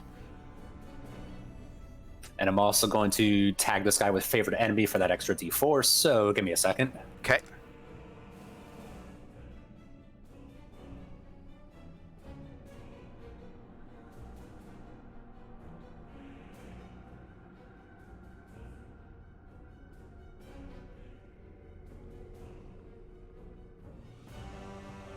$38 damage total, 8 of it is force. Oof. That is rough. Doing some quick math, I think. Okay, so he is still up. 38 means he has to roll a 19 or better on his concentration check. He only has, I think, a +2. Yep, +2. So, here we go. Natural 4. Half the ritual loses concentration. Absolutely, the blade comes carving into his hip. His jowl, his, I want to say beak, not beak, whatever that is, snout turns skyward, and this guttural lizard-like hiss, and it turns into a squelching scream of pain as he crumples to the side, the magic beginning to dissipate from his fingers. His partner, eyes wide, the draconic slits sort of reach out and grasp onto the ethereal tendrils as best they can. I believe that's everything for you, Talroth, correct? Yep, just essentially circling around him, just at least whipping up that wind for the Zephyr Strike, and yeah. Okay. Up next, we have Saride, and the bad guys. Bad guys beat you on Dex. One of them continues the ritual. He is going to make an Arcana check to try to do alone what was taking 2 of them. 18 plus is going to make it. The other one is going to, at Talroth, is going to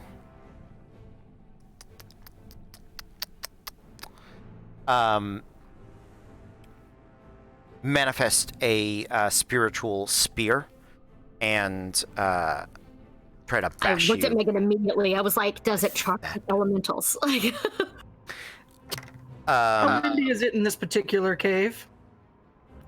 yeah. Only windy because of Talroth. Are we sure? Are we positive?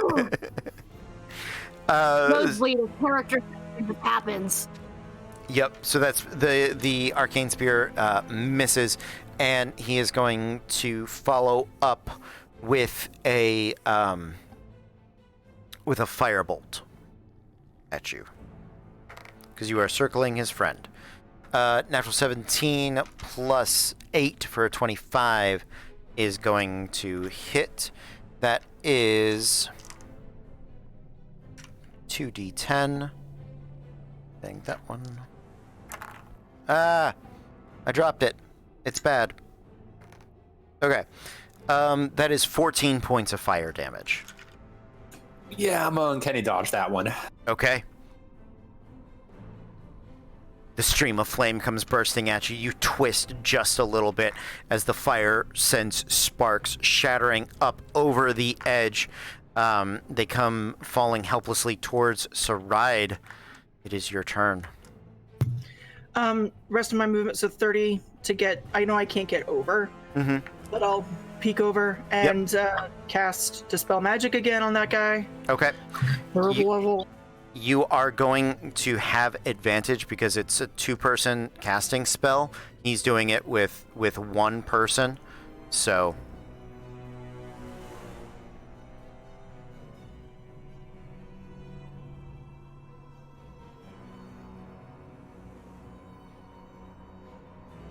That was a facial journey. It was. 18. Oh shit! 18 is enough. Yeah. I just saw the roll in the Beyond channel. Holy crap! Nicely done. Yes. So with an 18, you, as the wind is whipping up around this draconic creature, you let out this, what starts as a very melodic note up from your voice as you are just chin peeking over, and it reaches. Yes, it reaches. Immigrant song. I thought you were doing Into the Unknown for a moment because you had made a Frozen reference. No, I know what my range is. Thank you very much. The note hits a opera singer piercing glass almost sort of bit, and he lets it go. The magic seeps out of it, and like shattered glass, the arcane energy scatters across the stones. The magic broken. He looks at you, wide-eyed, angry, and with a little bit of fear. I believe any bonus action, Saride? Bonus action, Mantle of Inspiration, to Tauroth. So 8 temp hit points. Okay. 8 temp to Tauroth. 8 temp. And I had used my reaction to move, or to uncanny dodge, so I am stuck in place. There it is. Fable, those in. I'll go first. I'm gonna just. How far am I now? You've done 4. You got 1 more down, then a long run across. Before I'm in range? Oh, I mean. Because I'm how far away now? You are now 80 feet of the 540. So, back to my Pythagorean. Come here. You have gone down 80. So, oh my. Let's do that. And let's do that. You're about 400 feet away. Then yeah, just in case, I'm just going to keep moving. Okay. So, you, 1 more acrobatics check. Yeah, different die, completely different die. Just 11. That's what I rolled. Or actually 13. 13 points of damage. I keep rolling so high on your fall damage. I am so sorry. Listen, is it not enough that I'm already dying in real life, Cody? I know you like the escapism to have an edge of something to it, but you know, it's starting to feel, what's the word? Personal. I love you. It's okay. I love okay. you too. I know, I'm good. I'm genuinely fine. I'm not mad at all. I know. I'm not mad at all, actually. I'm okay. I'm taking more damage currently from the ground than anyone is taking from real fucking enemies. It's Fable's favorite enemy, the floor! Somewhere, Winnie is in heaven just going, I know, darling, I know. And gravity, right? How much damage am I taking? Gravity, it's a bitch. It was 13. Yes. Oh my god! She is... If anyone can see her, her mantle of flame is just violently red. Like, it's just blood fire. It is... And she's trying so hard, and at the same time is like, she's got that woozy voice of like, oh, the tightrope walkers would be so disappointed in me. They tried so hard to teach me. I need a rope. That's why it's not a rope, and that's the problem. She's just like trying to figure out why she's struggling so hard with her second highest skill. My performance is a 6. My acrobatics is a 5. Fuck everything. April is the worst month. The only good thing that happens is it's Cody's birthday month. Treasure looks down as Fable just flopped out of her arms and went slinky all over again. Like a dead fish. Okay. Well, that's your movement. Stand up and dash. Yes. Okay. I guess. Okay. So, you start running across the way as best you can. You start hobbling, start clubfooting your way across the way. No, Fable doesn't get that. No. Fable doesn't get the clubby treatment. Okay. Up next is... Who's up next? Thozen. Being in the same boat as Fable, that I've been beaten the hell up by the ground, and being that sad rhino in the back of a stampede at Jumanji, I am going to... I can't remember. Did I make my way to the edge? I can't remember. Or How did many bottom? downs have you done? That's 2. what I'm... 2. You got I'm 3 to all go. the way in the back. You got 3 Yeah. to go. So, whether it's going to the edge and climbing down, or whether it's climbing down and going to the edge, that's Sure. what I'm doing, regardless. If you I are... love So, my ID, by the way, it's gone forever. if you are climbing, you move at half speed. You do not make a check. You do not suffer fall damage. Oh God, do I want to get there fast? You know what? We have items to use them. So when I did my superhero landing, a small bottle rolled out of my pocket, and recognizing it, I chug it, and it's the potion of climbing. Okay. And I will use that to climb down, so with advantage on my athletics. Great. Oh, I need me one of those.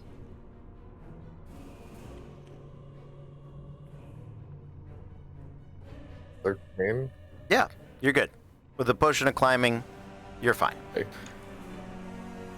Yep. So it'll be my movement. So I'm assuming it's at 30 feet, and then whatever it is. I think it was actually, I stopped at the superhero landing, so Yep. I think it is 30 feet, or whatever. It's 20 feet, 30 feet. 20 feet, 30 feet. Okay, then I'll make another 10, so I'm halfway through that 4th step is what I'm on. I still need 2 more. 2 more to go. Sounds good. After Thozen, last but not least in the lineup, Treasure. Now that I saw that just happen, she's going to jump down the rest of the way. Okay. Acrobatics, correct? Yes, please. That is going to be 12. Okay, that is going to be a total of 11 points of fall damage. Am I prone or no? You are prone. Okay, well, obviously the last one she had to land on her ass. Thankfully, it's quite cushiony. There you go. She kind of gets up to her hooves like, ow. Okay.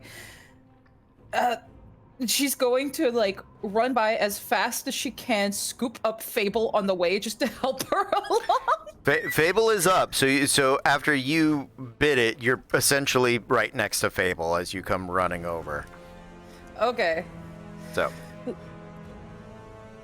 If she's okay and running fine, no scoop up. But if she's having a moment, scoop up. Okay, I will leave that to you. There's no more where to fall. We're on flat ground now. So theoretically, Cody Stone, I can't fall on my face anymore. A stalagmite falls from the roof. No, I went to the dancer thing where we trip over chalk lines. Well, you two, I was going to say there are minecart tracks for you to navigate over. So. Oh my god, no! It's like Magic Kingdom heals! You just break an ankle! No. God Okay. damn it, I quit. New round. I have 3 initiative cards left, and I know one of them is an ace. There you go. The other 2 are not. Which one of these children are going to betray me? Is it me, Hey, there it is. Yeah.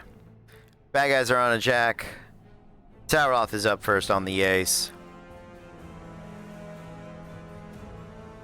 How messed up is this guy looking in front of me? So the one that failed the concentration check initially is very messed up. And I would have seen the other one get like something happen to him, and he's not doing. You've seen the spell anymore. magic end. Yes. Yeah. That was very obvious. Yeah, let's rock this guy like a fucking hurricane and use my bonus action to steady aim to get advantage on my next attack roll, and I'm just essentially gonna whirlwind the blades into this guy. Okay. Let's do it.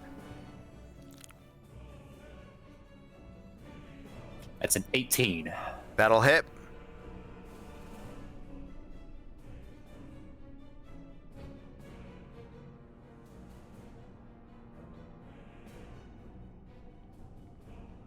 So that is going to be a total of 31 damage.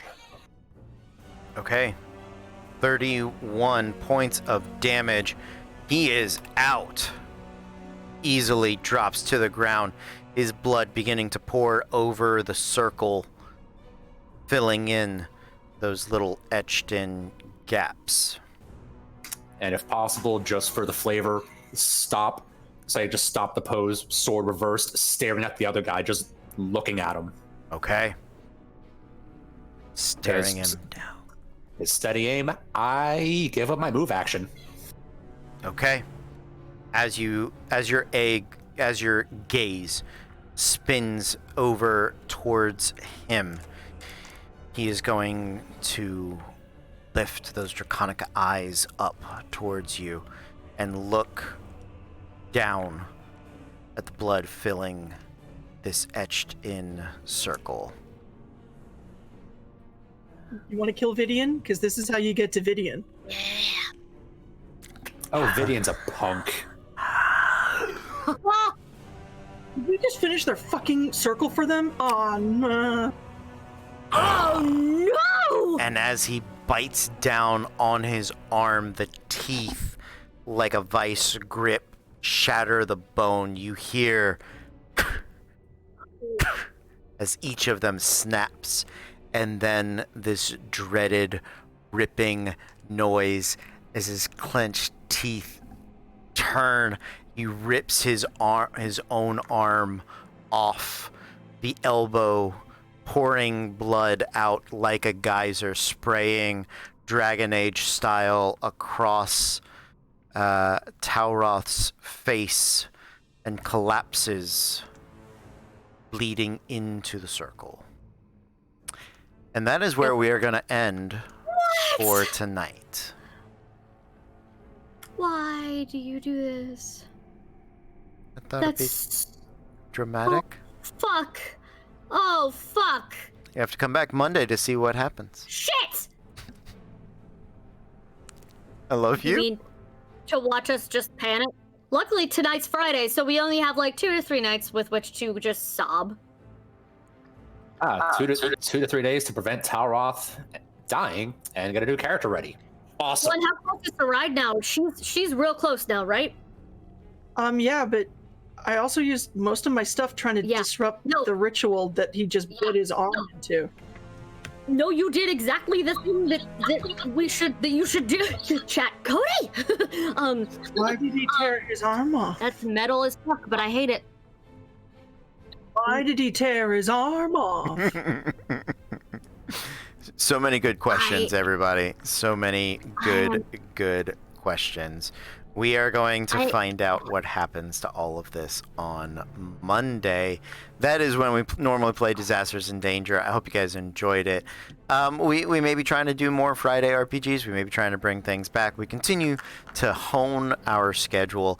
If you guys want to keep up to date with any of that, follow us on the socials. I'm sure they're dropping into the chat right now. I hope you guys enjoyed the night, players and audience alike. Love you guys. Thanks for hanging out with us. We're going to see you next time. But until then, be cool.